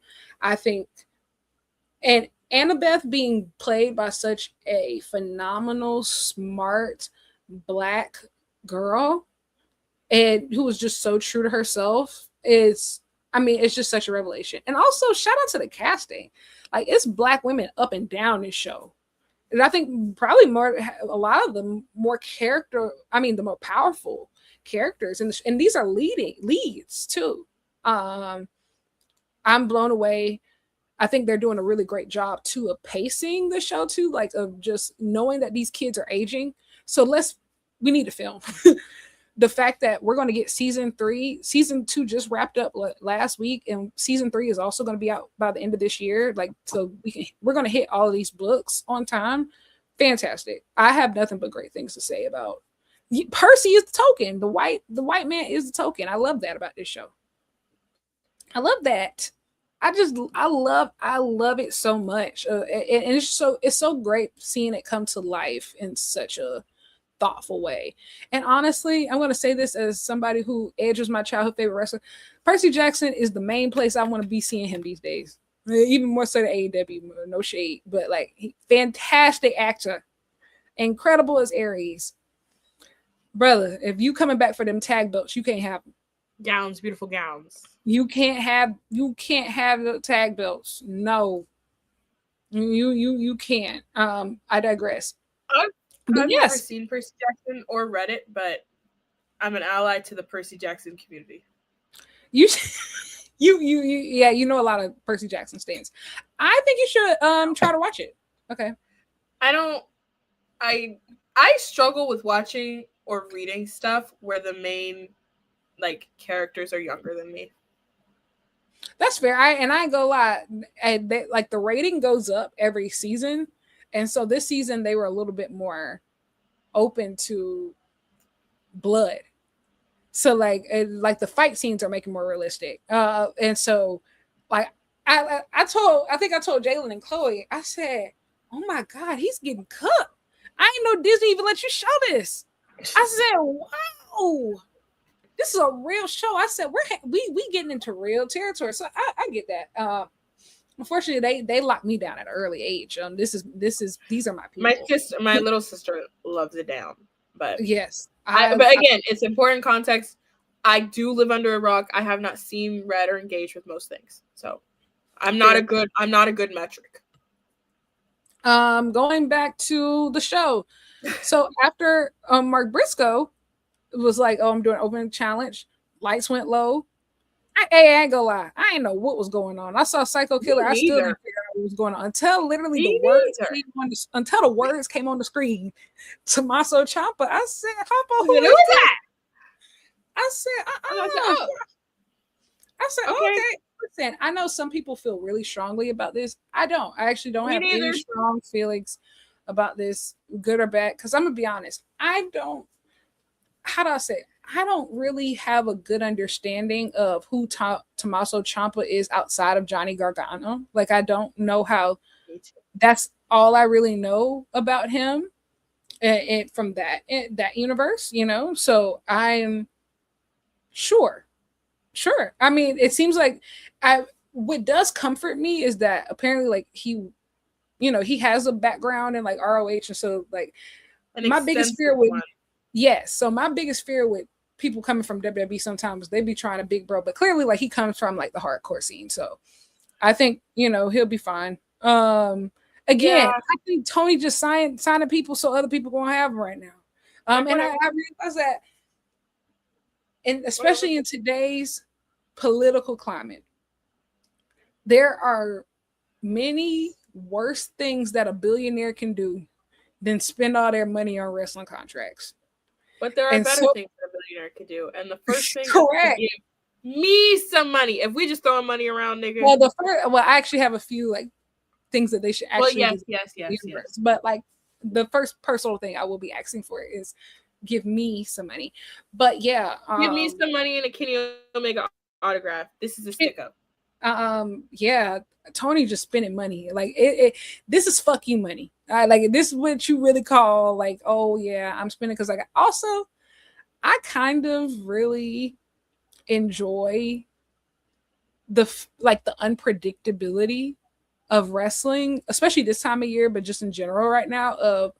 I love the fact that a nigga can walk off SmackDown last week and show up on Dynamite this week. Like, it's really crazy out here.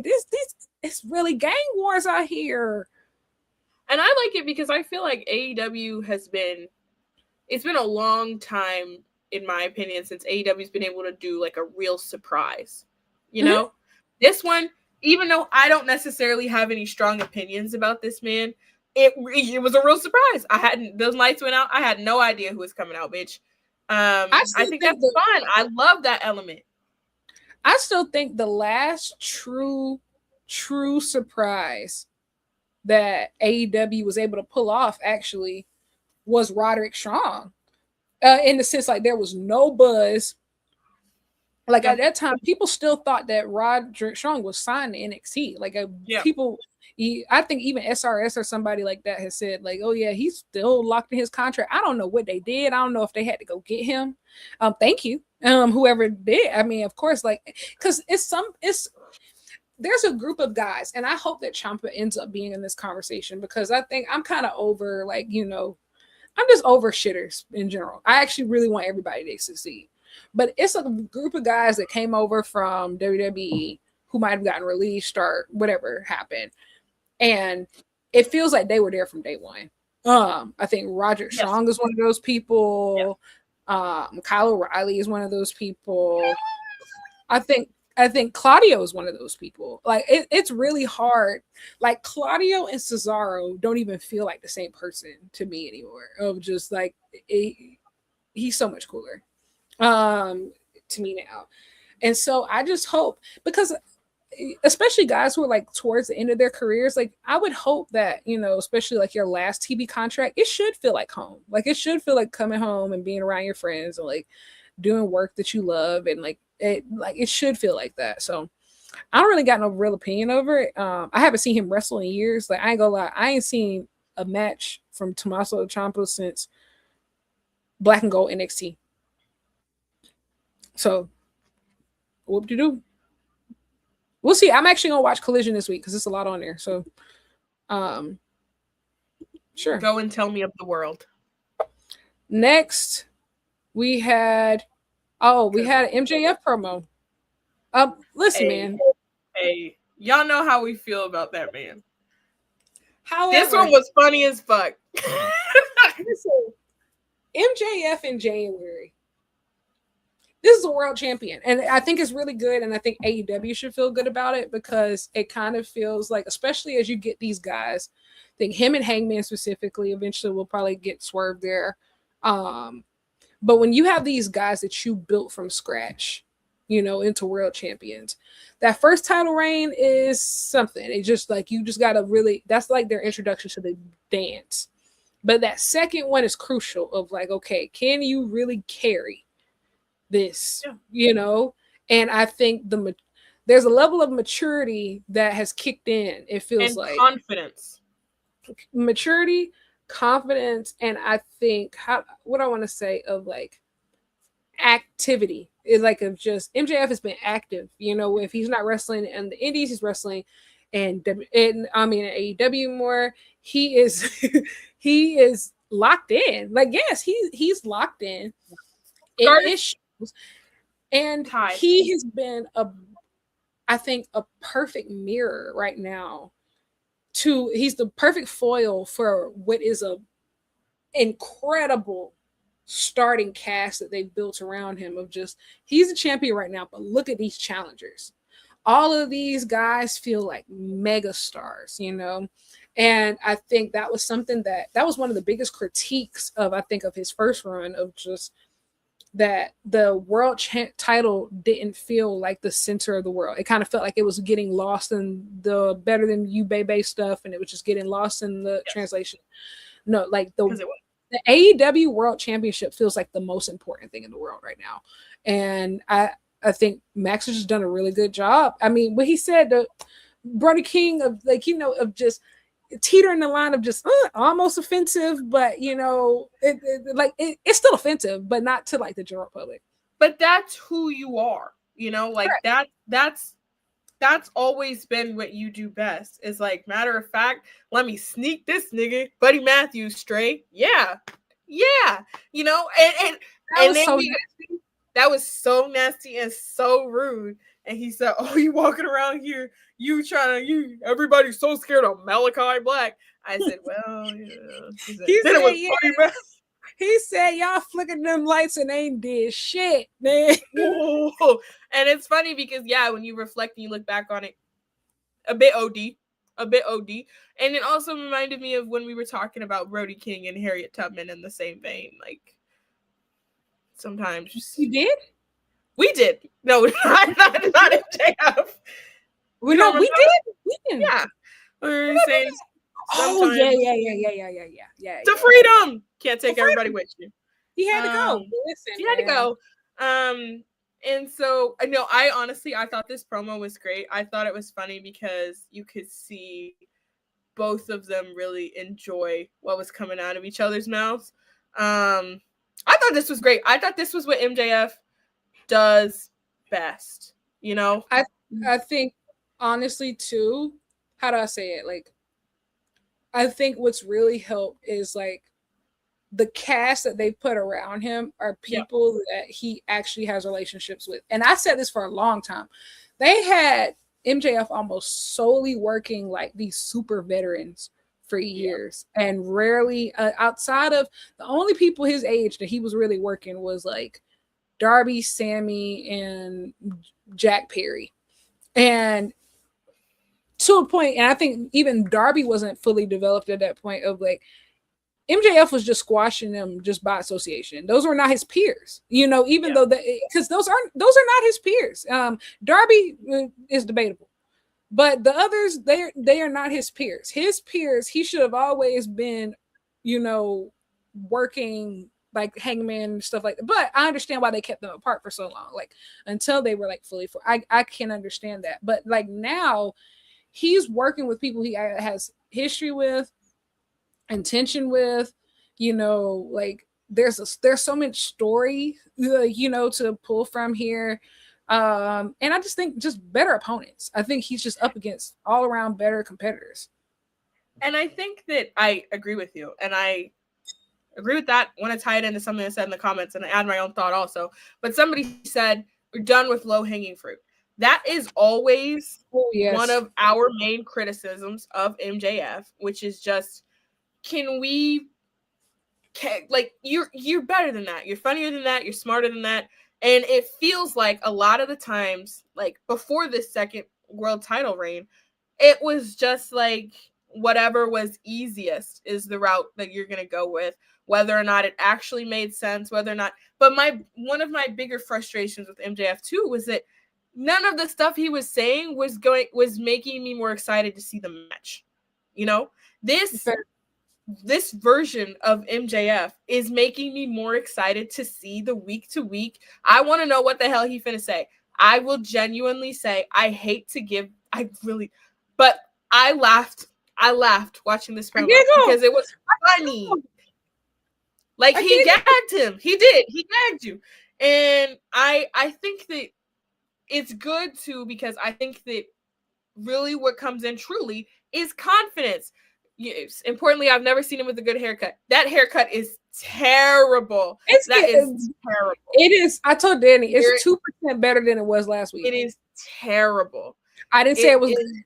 It is chopped. I never said it was good. I said he got the 5-head Tyra been talking about. That is speaking terrible. Of which, are you watching the America's Next Top Model documentary that's coming out? I'm going to watch it. I haven't seen it yet. Yeah.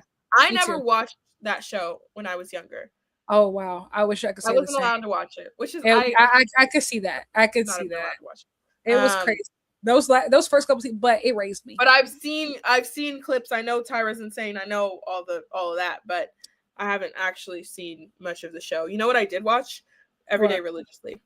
Project Runway. I also watched Project. Do you remember the WWE Divas episode? No, because I didn't care about WWE.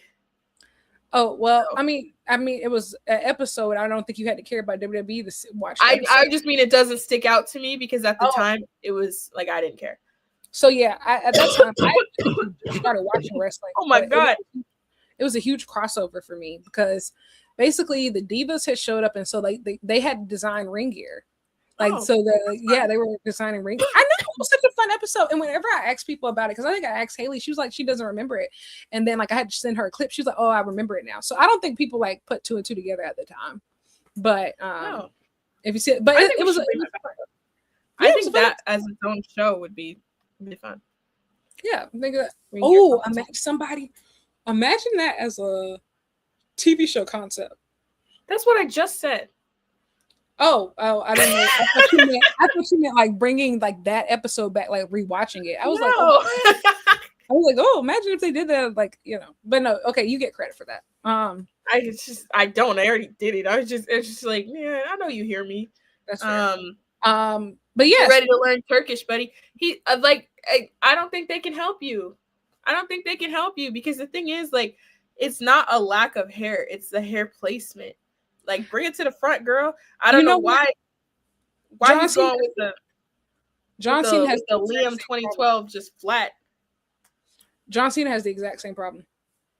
It's like John Cena's double his age. But no, I'm talking about just like whenever I don't know if it's like a Turkish thing, but it's like these hair replacement surgeries is almost like they put in too much hair, maybe because they know it's going to shed or something. Like a chia pet. Yes. Exactly. I think like that's what, because like it's not just a him thing. Like I've noticed it. Like anybody who's like had like hair replacement, or I think it's a him thing. They overfill it, and so which makes sense. It's kind of like lashes. Like, you know, when you get lashes done, sometimes the lash tech will like overfill it because they know you're going to like shed some of them, and so sure. Why are you sticking up for him? No, I'm not taking up. I'm just saying like that's why it looks like. I think we all get bad hair. No, I've always been blessed with really great hair. I've never. Me too, and the beauty supply. Thank you. These are problems that I've never had, so I can't relate. Maxwell Jacob Friedman. Exactly. I'm going to send you Maxwell Jacob Friedman. I'm going to send you some of the best beauty supplies in where that nigga from in Long Island.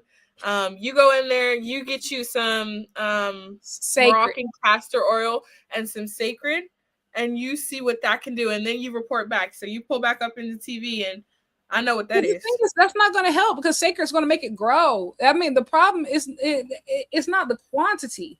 It's not the issue. The hair is thick. It's there. I'm gonna tell you right now. I don't know what the issue is. What I am gonna tell you is 1, 2, 3, 4, 5. 5. Okay. All right. Best of luck to you, brother. Best of luck to you, brother, because once you're bald, you are immediately on the op list. Hey, listen, so. And that's also the thing too. I fully support doing what you got to do in your 20s to make sure that your 40s don't end up crazy. Watching your goats age has been nuts. And I remember when I first got into wrestling, it was around like Shawn Michaels was in his late 30s, early 40s at that point. I don't know. And man, he was holding on to that half up, half down ponytail for dear life. Because as soon as it lifted up, oh my goodness, that bald spot was crazy. And I watched that happen to so many people. I saw the Undertaker start to bald. I get it. If you got to I think the worst one was John Cena. Every time he was going part-time so much. So like I might not see this nigga barely for a year. I come back as just whole, like right there. Boy, oh, he take that cap off. God, good Lord. Let it go.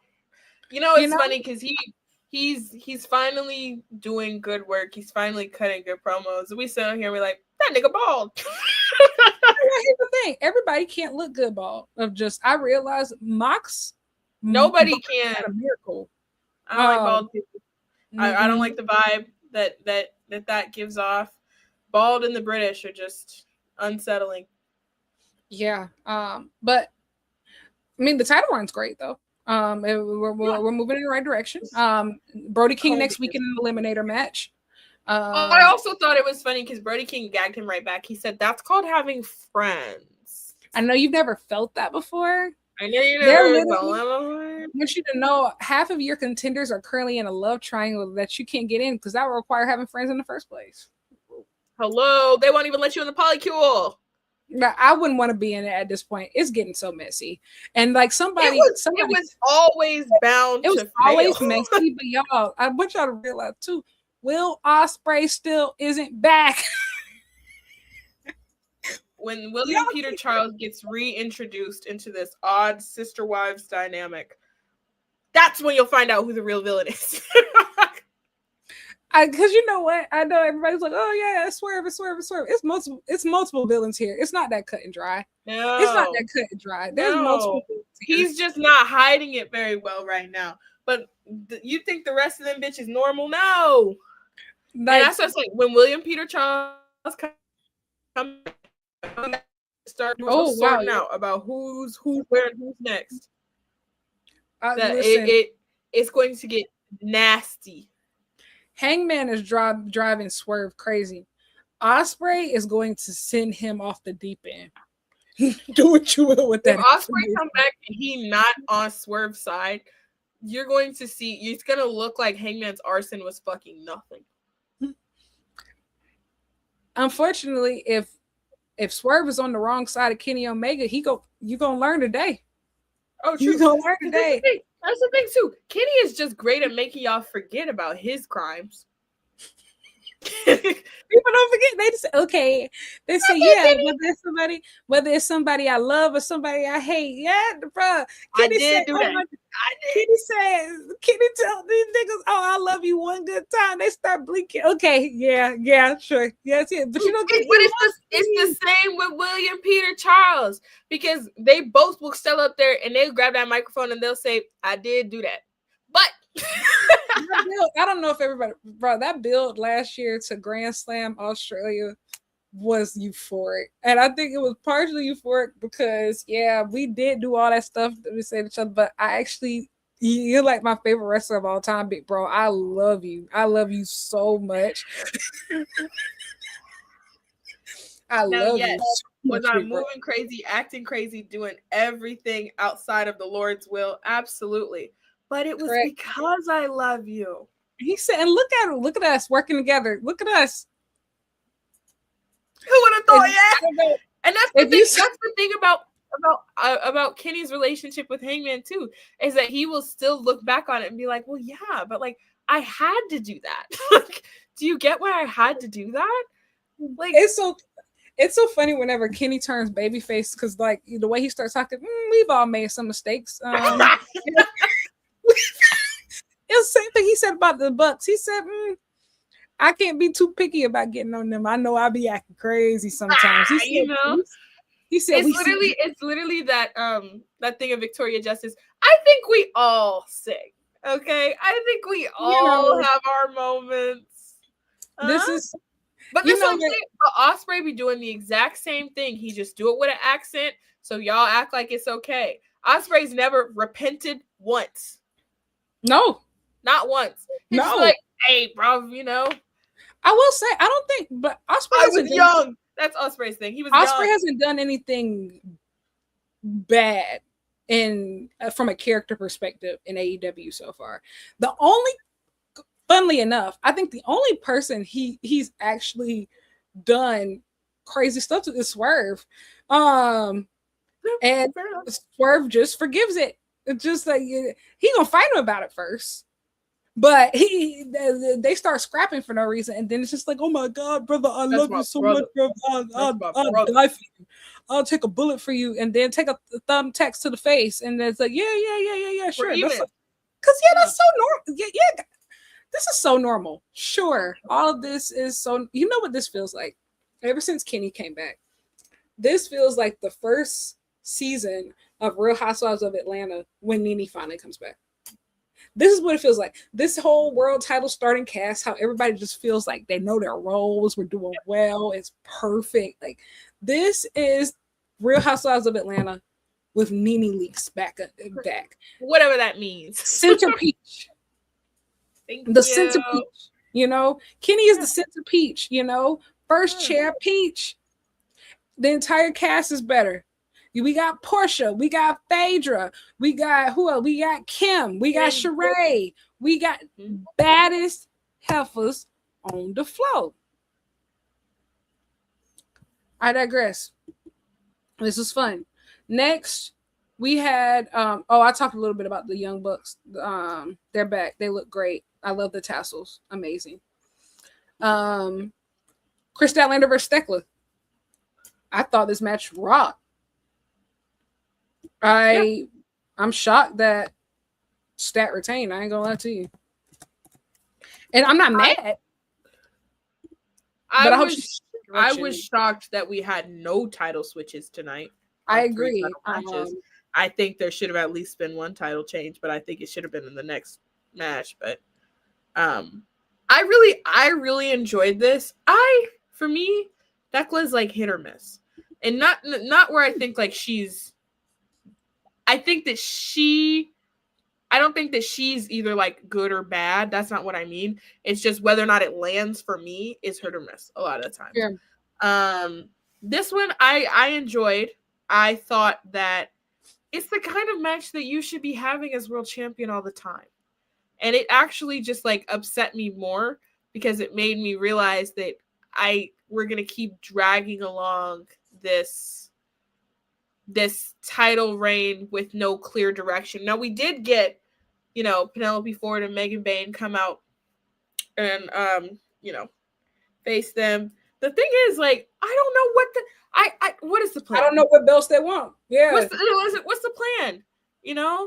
Like, yeah. I also agree. We got a super chat that I agree with, but as great as the main event was tonight, the women's world title match should have been the main event. I agree. I don't understand how a non-title match main events over a women's world title match, and I would argue even like it could have at least opened. It could have been, I actually think Kenny opening was the best things. I think that this should have main evented. I always do, but I'm trying to be good. I know what you mean. I think that this should have main evented just off principle, this is a feud that you've been building, but it's also, this is the fucking world title. Anytime that the men's world title, for the most part, is being defended, it's going to main event. And I don't like that this is a precedent that we're okay with having. I think that's icky. I think it's fucking weird. And I think it plays into the idea that the women's world title can play second fiddle to the men's, which we continue to and have fought so hard against that it feels like. So I was watching this match thinking like I enjoyed it and I enjoyed this one, but it also was reminding me of the booking like mishaps of this whole world title reign. Here's the thing. I'll go even further. I don't even think it was like the women part of it. I think it's because of stat. I think that AEW is very comfortable with like if it was Tony in that main event, it would have main event the show. That's what I'm trying to say. It's like was there has been so much progress in the women's division that I don't love the idea that now all of a sudden it's okay for it to not main event. And now, guess what? We got 3 sets of women's titles, and they got to go everywhere together now. Yeah, so you can reduce it to only having to have one match. They gotta exactly like a stat. I think companies should be able to play to your strengths, right? And like Stat's biggest strength is her wrestling, and I think that okay, if you're gonna say she's not this type of great, no, Stat is 100% getting the Hangman World Title run special. Now, I will say the one thing that she does have that I think that even Hangman didn't have is quality of opponents. When she does wrestle, she done beat some bad mamma jammas. Like she really done took down. Yes. Real stars. Yes. Real stars. The it girls. Real stars. I will say that. But yeah, I just think like, she should be wrestling more, and she's just so good, and I just think that we could be doing more. I would love to think that, oh my God, Chris Statlander versus Megan Bayne is going to be the next title program, but I actually don't think so. I think that Bayne and Penelope are going to win the tag titles. And don't get me wrong, I think that they're deserving of that. But it's just almost like too. But that's the problem when you convolute all of those belts together. I kind of feel like they're waiting for Mercedes to come back. I think Mercedes might beat Stat. I mean, it would make sense because it does feel like we are stalling. Yes, and I don't know what it was before. As I say, the thing is, I don't know what else the stalling would be for, so that wouldn't make sense. I mean, I don't disagree with that. Another super chat. 100% agree. Also, thank you. Again, but 100% agree, and we've said it a million times over. But I think that they continue to write themselves into corners or write themselves into a position where they say, oh, we're in a corner, so the solution is to have less women's wrestling. And I think also too, just they got favorites, bro. Oh yeah. There's no way that I should be seeing more singles Zeta Steel minutes than singles Chris Statlander, bro. No. And also, I mean, yeah, like, and it's not even anything on her, and even too, like, no, I know what you mean. It's just like even when we talk about like her or Harley or anybody like who aren't, like, I would say like the best wrestlers in the promotion, it's just the fact of just I believe in all these people deserve screen time, but the people who have been the cornerstones of this division forever, they damn sure need to. Yeah, and the world champion. Lauren, another $5. Thank you. At this rate, put the world title on Mercedes, so it finally feels important, and we get that first women's pay-per-view main event. Here's the thing. I think that AEW is scared of, not even, maybe, I don't know if it's scared or if it's they don't know how, or I'm not sure if they trust Mercedes in long-term stories with other people. I think she had the long-term arc of like her downfall, but in the sense of, I'm curious to see how her world title reign will actually go. I think she will be phenomenal. I think, like, of course, her wrestling, but we knew that with the TBS championship.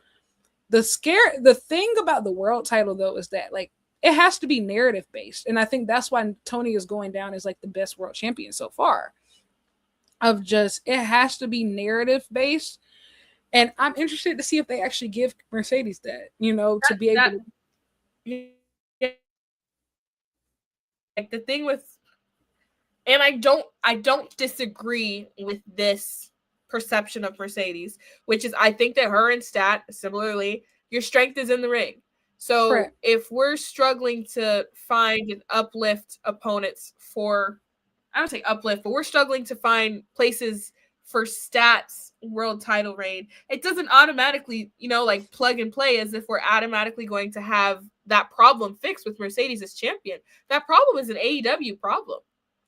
Correct. I don't know, and I'm interested to see if, like, I know Lauren said she has to win the title as a heel. I think that honestly, she's going to win the title maybe as a babyface. The problem that I'm kind of scared of is that people are growing because they haven't done much with her narratively outside of making her a cheerleader.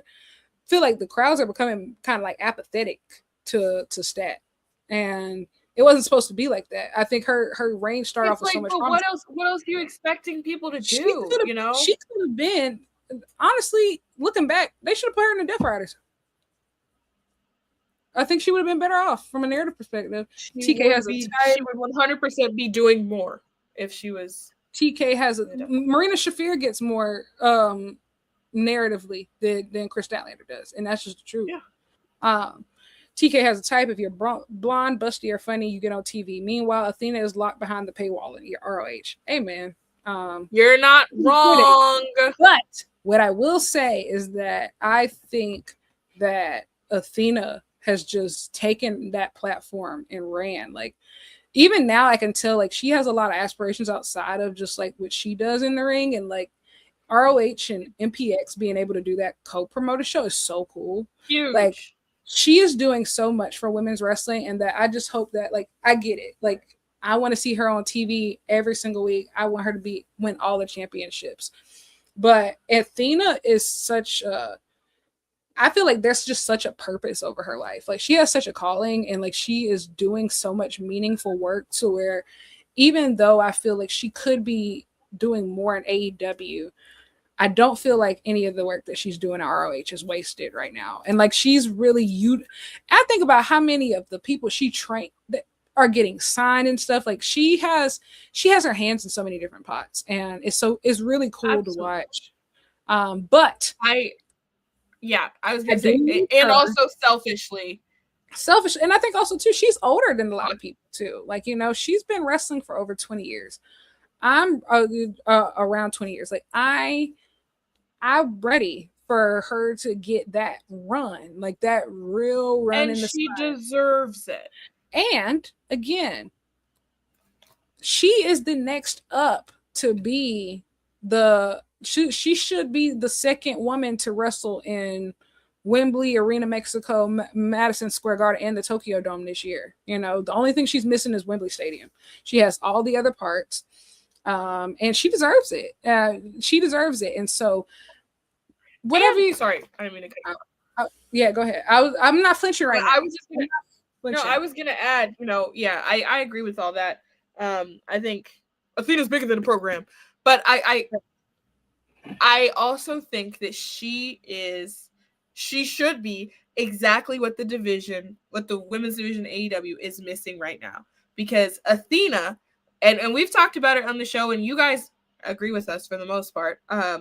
She has all the reason in the world over everybody else in the roster to be pissed off.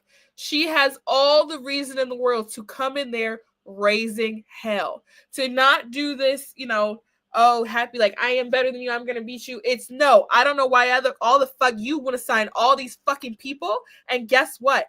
I've beaten everybody that you've brought to me. Nobody can touch me in years, and these random people come up here getting opportunities. If I'm AEW, I'm running that shit. When she actually comes to AEW, I don't want to say full time, but the majority of the time, it should be with an absolute vengeance, because she has the most claim to that over anyone. She should be the one who grabs that microphone and says, I don't know why Harley Cameron gets more screen time than I do. She should grab the microphone and, air this mug out, because she deserves it. I think she's in the same situation that Megan Bain is in. I think they know she's been in it for longer. The second that they take the ROH title off her, you got to put something else back on her. you gotta belt her up immediately. Like, you Yeah. know, like, you But know, that's the problem, is that that's been the problem for so long with Athena. And someone, says with how AEW treats women, what makes you think Athena would be treated better? I don't think that she would be. That's the problem.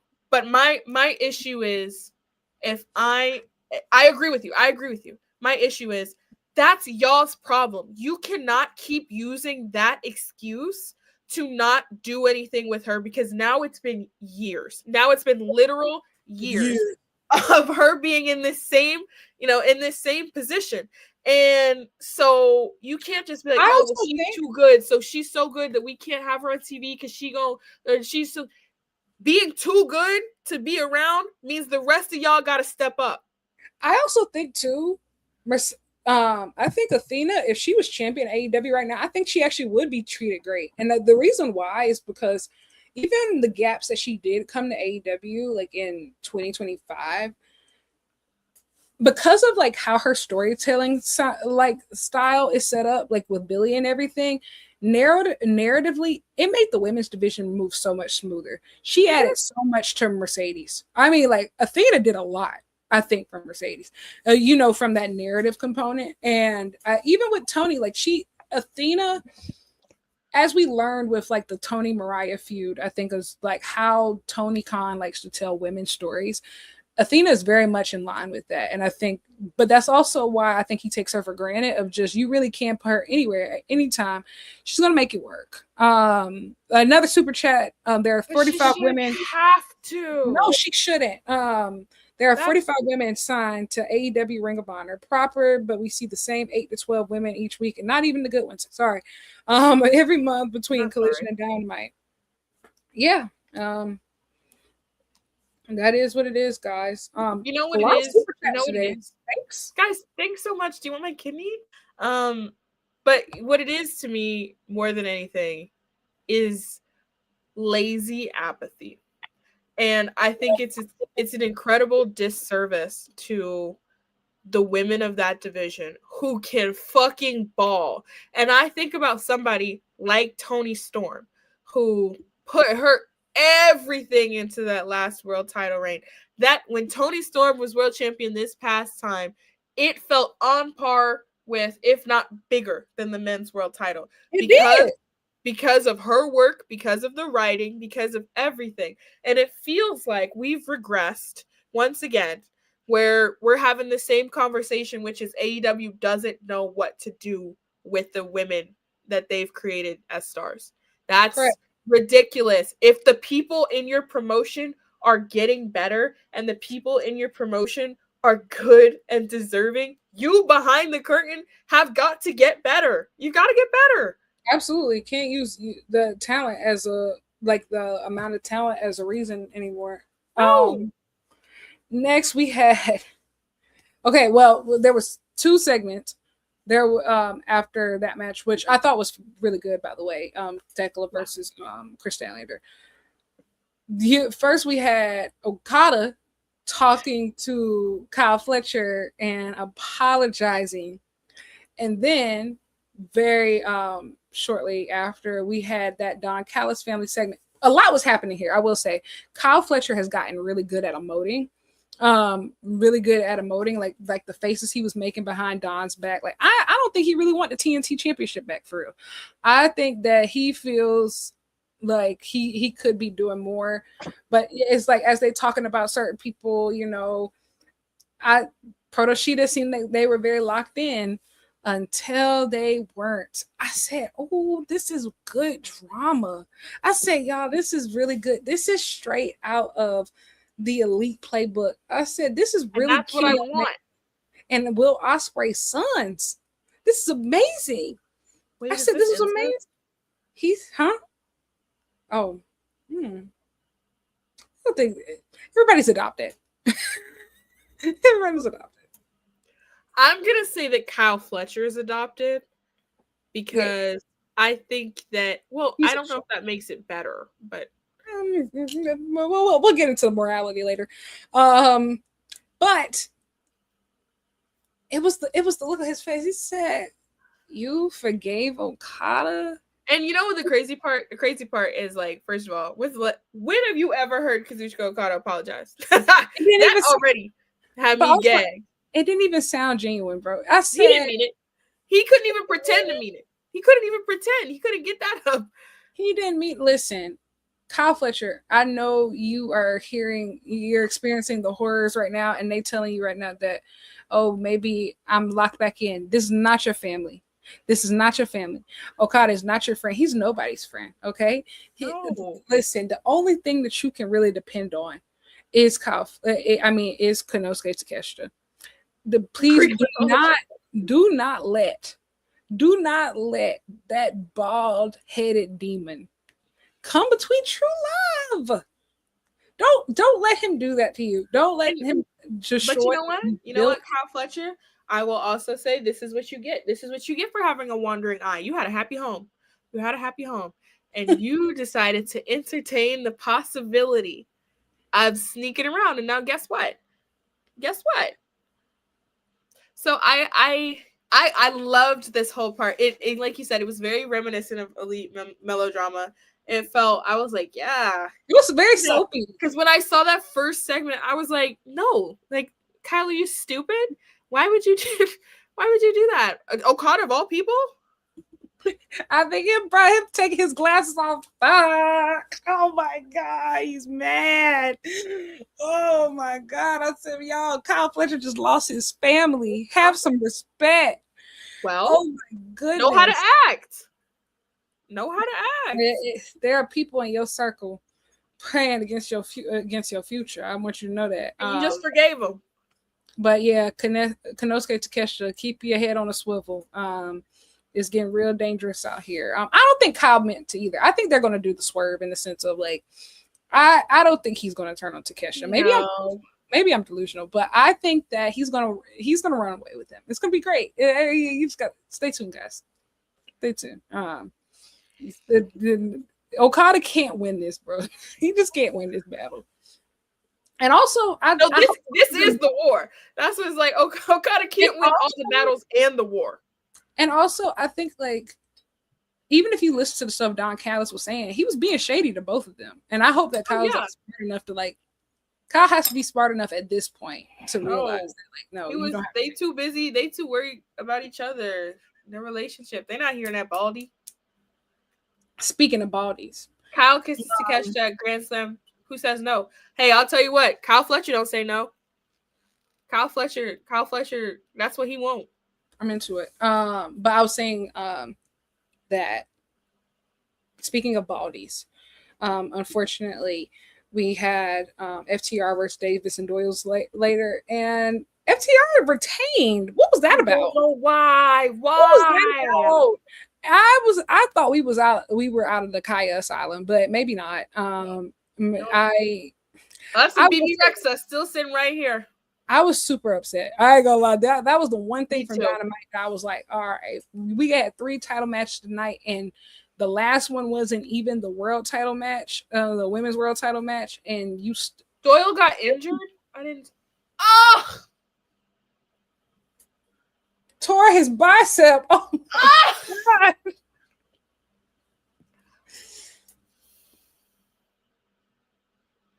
And you want to know what I really like about them as a team is the fact that they look like real jocks. Like they look like real jocks, like real meatheads who don't think about ruins everything. Sorry, go ahead. I'm sorry. I was just saying, I love the fact that like they look like real jocks, like the fact people who just show up and all they think about is like sports and food, like that's it. Oh my goodness, Jake something, damn. That one hurts. Yeah, I don't. I hope it's not as bad as it seems, and you're okay. Man, fuck FTR. Yes. Baldy Glocks, we hate you.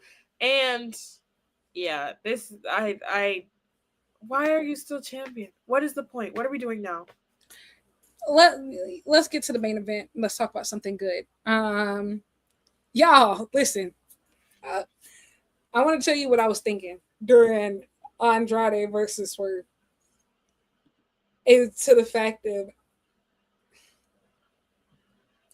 a man like Andrade, as a woman, I feel like in the back of your mind, you know this is going to end terribly. But you can have a whole lot of fun. Also, not even that. It's just like I see, like, why my sister Charlotte. I see why you had to at least try. You gotta at least try. Can I say, I don't feel that way about him. Everybody else on planet Earth does. I just don't. I don't get it. Maybe I'll have to wait.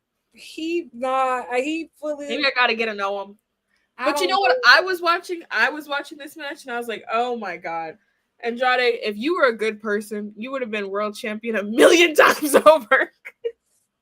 I think I'm not even sure if it's like him being a bad person. Just he was the victim of like the craziest timing issues in like professional wrestling history. Of like, bro, it's like right when you got to think the last run at AEW, he had just done the C2. He was on a run, but then he got married, and then it was like, okay, I need to go be close to my family, which is fair. As soon as he go to WWE, now mind you, that timeline already a little wonky. So correct. I mean, that's where my critique comes in. I don't know the man. I just look at the track record. So much happened because you got to think he comes back. He goes back to WWE. Within like 6 months, we talking about marital issues, huh? Yeah. Then I remember when he posted that picture, he said, "Yeah, my son." Next day, Charlotte's on the Cherry Show on daytime network TV. Oh, I said these. Then suddenly, yeah, he get a wellness policy. I said they ain't wellness policy. They ain't put going up this mountain. They ain't put these type of reports out since like 2010. Randy Orton wellness policy. Then all of a sudden he show up in AW. Life comes at you fast, guys. I don't know where Danny went just now, but Andrade, you keeping the girls going. I don't know what else to say. Bringing this whole single, hot, sexy, and turnt and buff look. I don't know. I'm being moved. I'm typically not moved by stuff like that, but I'm moved. I am. I thought I was better than this. I'm not. It was a really great match. It was just a really great match of two heavyweights doing cruiserweight stuff. Everybody looks great. It was just, I mean, wow, that's history. This match was so good. It had no business being that good. I loved it. Swerve is having a fantastic run. Like his match with Kevin Knight was last week was great. Andrade looked great. They felt like big stars. Like they felt like huge stars. Danny and her Wi-Fi are not having a good night at all. But yes, him getting the women kissing napkins and giving it to him. This is real motion. When Andrade gets back to Arena Mexico and wrestles Soberano Jr., there won't be a dry seat in the house. I can tell you that right now today. There won't what? There won't. I said what I said. There won't be a dry seat in the house. Oh my god, bro. Andrade and Soberano Jr., the way that they be moving, but especially Soberano Jr., his music hits in Mexico, Arena Mexico, the women start fainting. He start kissing them on the mouth on the front row. I don't know about all that. I ain't gonna lie, it looked fun. I don't think there are any wrestlers in which I would not be taken aback if that happened. No. Here's the thing. Everybody, I will say, it's a very mutual thing when it No. I'm sure. The people are really into it. I'm just thinking of my list. It's like, who would I be like? Oh, okay. I don't know if I want to reveal this publicly. No. But we're aligned. I'm tempted to. What to say? Me and Connor are aligned. Me and Danny are aligned. You know, we're aligned. Yeah. We're aligned. But brother, we're so bad. The AEW Men's World Title picture. What a list! This is murder. And that's also noting they noted that Samoa Joe got injured, and got injured in training. So that's even with him removed. Still murderers row. You know, the depth is just crazy. But again, it just also, to me, is like what makes for such a stark contrast with the women's division and the way that it's being treated. Like, there's no line. Look at how Andrade wins the match, right? You go backstage to MJF. MJF is immediately confronted by Kenny Omega. Then he runs into Andrade. Then Hangman walks into his car. I said, I know he's not getting in that door. I know he's not getting in that car scot-free. I didn't know what was going to happen at first. I said, hey, man, you going to get in with him? That would have been crazy. That would have been crazy. Imagine. No. You know what? I think one day they're not going to do it, like probably anytime soon. But maybe like on like the 10th anniversary of AEW, you got to do like a Hangman MJF tag match, like a good and evil team up. Like, I think that would be good clash. I'm down. Yeah. Let's do it. I think it should be like a 10th anniversary thing. Like, 2 originals. You know what they're going to really do? They'll do a trios match and put Darby in. Probably. Yeah. We always round up. But I just love the way that everything was, how it flowed. Yeah, it was shot very well, and it made all of those people feel like equal, like they had an equal chance of being world champion next. Right, absolutely. Even though they do not, it will be Kenny Omega. Thank you. I said, I don't know why they're closing the show on Hangman. It won't be you, sister. It won't be you. I said, we have a plan. I actually think that Andrade might beat Kenny.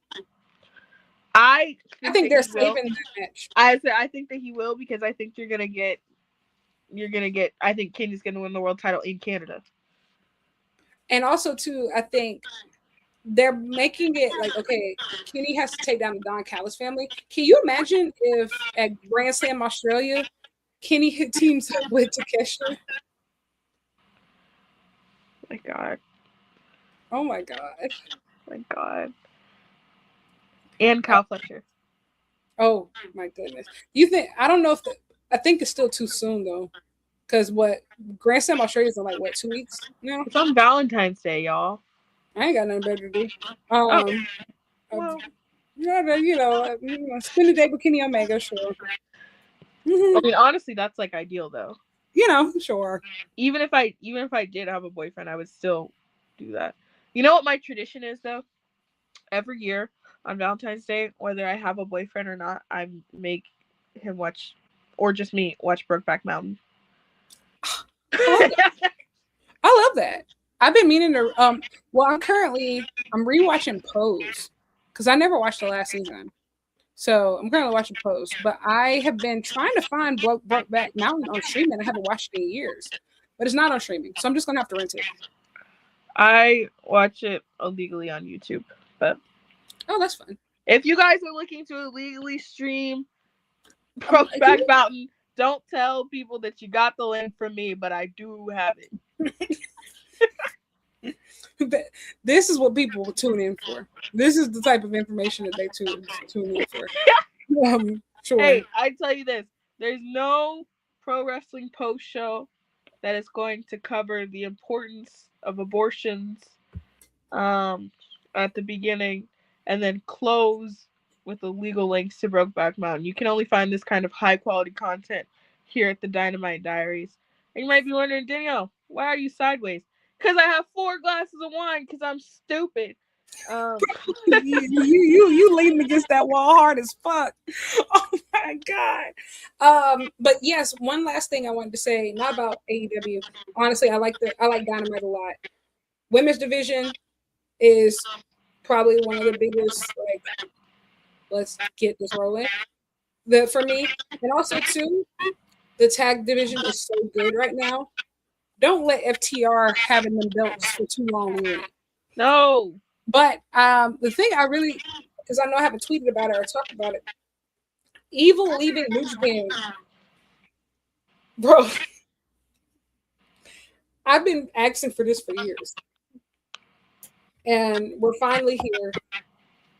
But I will say, as a real Evil and House of Torture hater, he went out with a bang. His last match was a great one, versus Aaron Wolf in the Dome. He always understood how to do a great stadium entrance, which I appreciated. He does bring a level of, spectacle to the function. I saw that they trademarked the word sinister in WWE, so maybe that's gonna be his new name. Sure. I think that this is an amazing signing for a World Wrestling Entertainment. I think that this is amazing. I think it's an even better signing for New Japan Pro Wrestling. But I will say a lot of Japanese fans are really hurt. Like they really, really, like they're really hurt. And I get it. He was a dojo guy. He did a lot. He did a lot. He was Aaron Wolf's trainer. That was one of the last things he did. So it's just kind of like, I can see. I understand.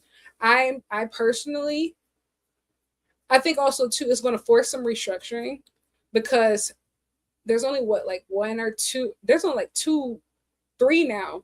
3 factions, well 4, but 3 Japanese specific factions because TMDK is like an international hub, in New Japan right now, and House of Torture obviously probably was the biggest one, but with Evil not being that leader, it's really gonna force a lot of the youth to step up. I'm interested to see who actually takes over as leader. It's probably gonna be Ren Narita. And I'm interested to see what Ren does as a leader. I've never seen him as one. So I don't know if he'll be able to do it. Like I said, Evil, as wild as he was, the nigga did have aura. He had he could put a great interest together, put on a cool coat, and turn the smoke machine on. I ain't never really seen Ren Narita be swagged out before. So I don't know. I don't know, man. I'm not saying that he can't. I ain't seen it. I ain't seen it. Never felt that. Never experienced that emotion. So shit. But I'm really excited about New Japan right now. It's been really hard for me to consume a lot of wrestling recently. Not because I hate wrestling. I actually really love wrestling. I enjoy it whenever I do watch it. It's just the state of the world so fucked up right now, man. I just. If it's not rewatching my favorite comfort shows or, the wrestling I have in the schedule, like this is part of my routine every Wednesday, it's hard. But I have been making time for New Japan this year, what's happened so far. And it's been really good. Like, not even okay, but it's been really good. So I hope we can keep this going. Maybe it's because so many people are leaving. We thinning out, we draining the swamp. Sure. But yeah, Shin Han, nigga. I don't know what to tell you. We here. But yeah, that's it. That's all. Do you have anything that you like to plug? Oh yeah, you have something to plug, right? Not yet. But guys, stay tuned. We got some fun stuff coming up for Black Girl Wrestling. We're so close to 1,000 subscribers. So if you are not subscribed to Black Girl Wrestling, go put your hand in the cash register because that money is your money as of right now. You subscribe to Black Girl Wrestling and you get, I don't know. I don't have anything to offer, but please do so because we're so close. And when we hit 1,000 subscribers, I'm going to do something super fun and crazy. I don't know what yet. So if y'all have ideas, let me know. And go ahead. Sorry. I was going to say Danny's closer to 1,000 than me, but if you want to subscribe a little bit and get me closer as well, that would be nice. You can do both, actually. You can do both. Choose. we literally put the words on the screen like side by side. You could subscribe both of it to both of us at the same time. That would be really great. You cannot. If you subscribe to Black Girl Wrestling, you have to unsubscribe. Somebody said I went put my kid to bed, finished Heated Rivalry, and came back. Y'all still alive? Hey, oh my god, how was it? That's like my favorite thing to do. I'm probably gonna go to bed and well, I'm gonna eat my food because I didn't eat today. And I'm going to probably rewatch Heated Rivalry again. Oh, I'm going, hey man. And when I do those rewatches, I go straight for episode 4.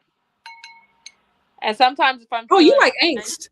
If I'm feeling really nice and sweet, or something else, then I'll start with 1 and 2. Skip 3, always skip 3. I was about to say, so how many times have you actually watched episode 3? Once.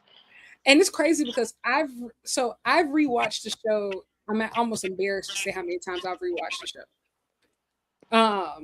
It's been at least I've rewatched 1, 2, 4, 5, 6 consecutively at least 4 times already.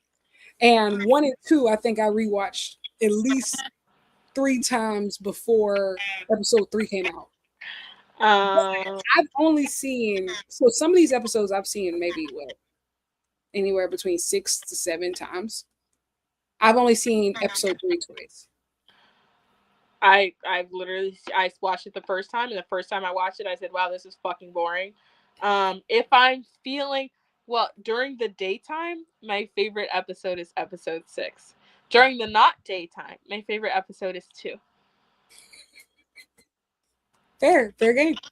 I'm still in that Vegas bathroom, babes. I just love the show. Like I really do love and it just depends on I can rewatch those episodes and find something new every single time. Yeah. Like every single time. Like I love all the Easter eggs. I love it's just really cool. I wasn't expecting it to again be so emotionally taxing. I agree. I thought we were just doing young fly turns. It got me into reading. Guess what? I have read more books in the last 2 months than I have in probably the 2 years before it.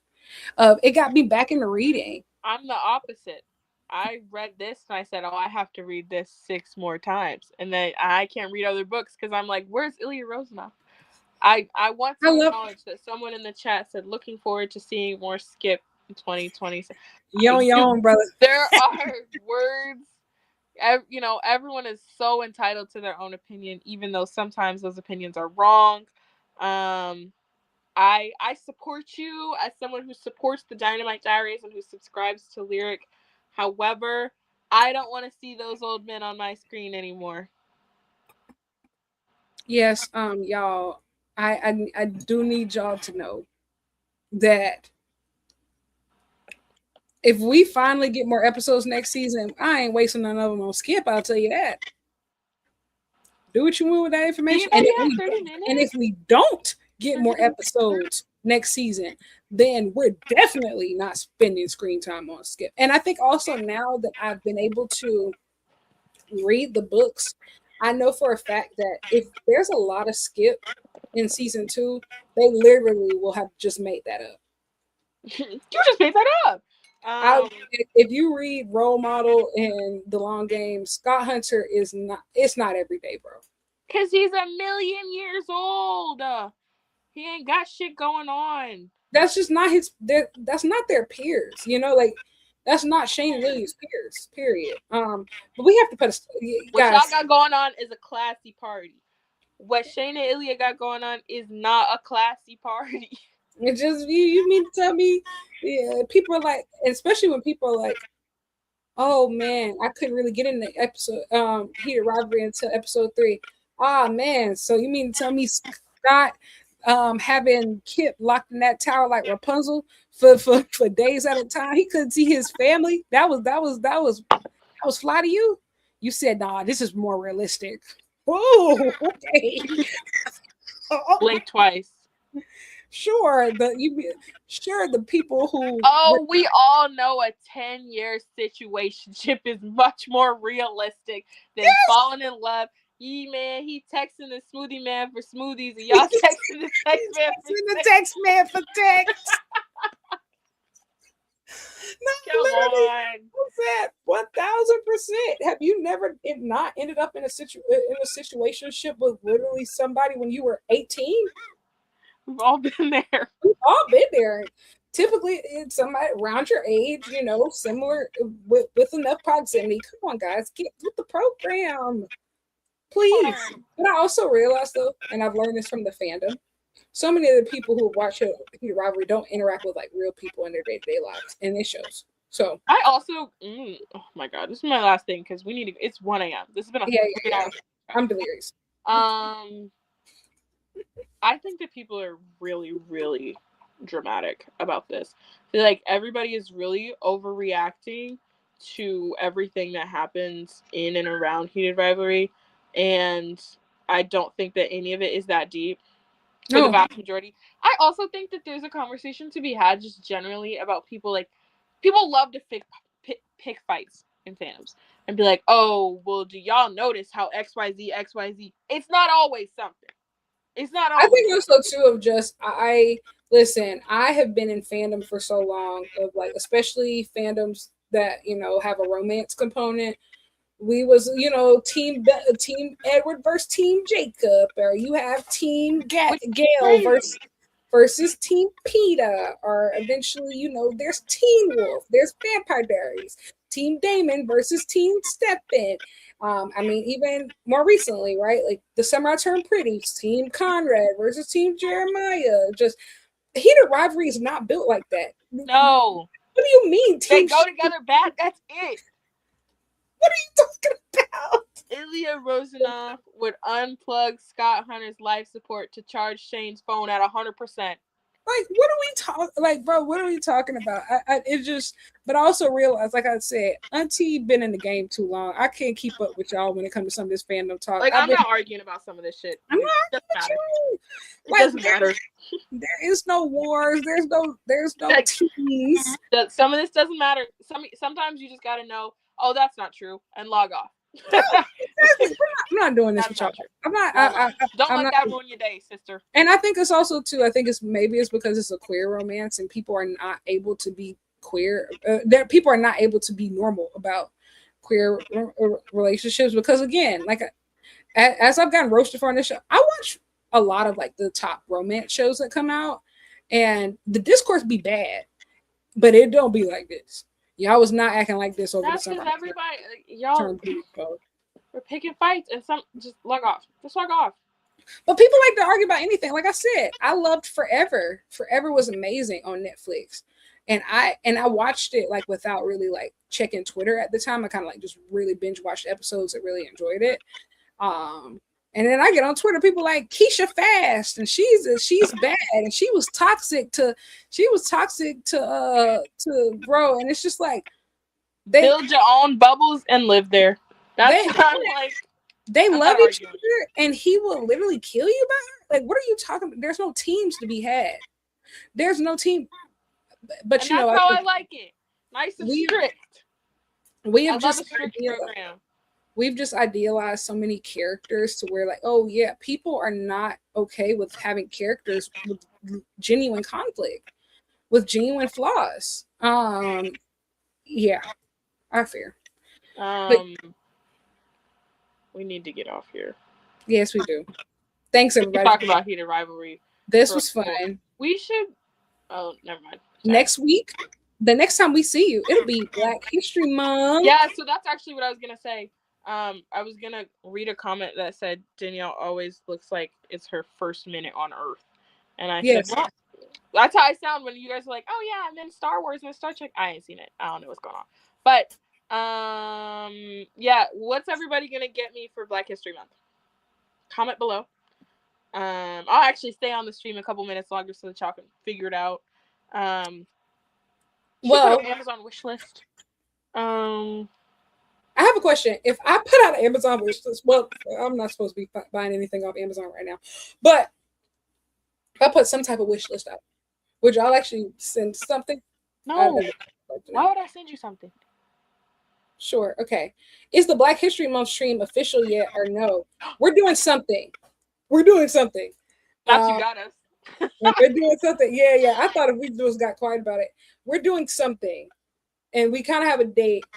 We just got to figure out the hows and what's, because there's other stuff that we want to do, like especially like with things happening right now. Like we kind of put together a tentative idea that we're going to raise money for some organizations around immigrant justice. Uh, Towards the latter, for the hinge between our birthdays. So from We didn't February. tell our whole business. We don't have a plan yet. Don't tell people. Oh well, okay. Well, it's going to happen. So sure. We don't do something. Also, We're working out. What we're working out right now is the when and wheres of the woke agenda. correct. That's all. Yes. But trust. There Something will is be the woke happening. I'm really excited about Black History Month because I think it's more important than ever. And my birthday is during that time. So yes, everybody, show me love. So what's everybody getting lyric, but also me for Black History Month? Yes, correct. You can get lyric 2 gifts. You give me 1. It's fine. Correct. I think that's great. We always accept cash. Yeah. Always accept cash. Cash apps. No 3/5 compromise around here, partner. All right. Thank you, everybody, for chats tonight. This has been so much fun. Thank you for watching the Dynamite Diaries. We will see you next week. Love you. Happy Black History Month. Happy Black History Month in advance. Bye. Good night, Wad.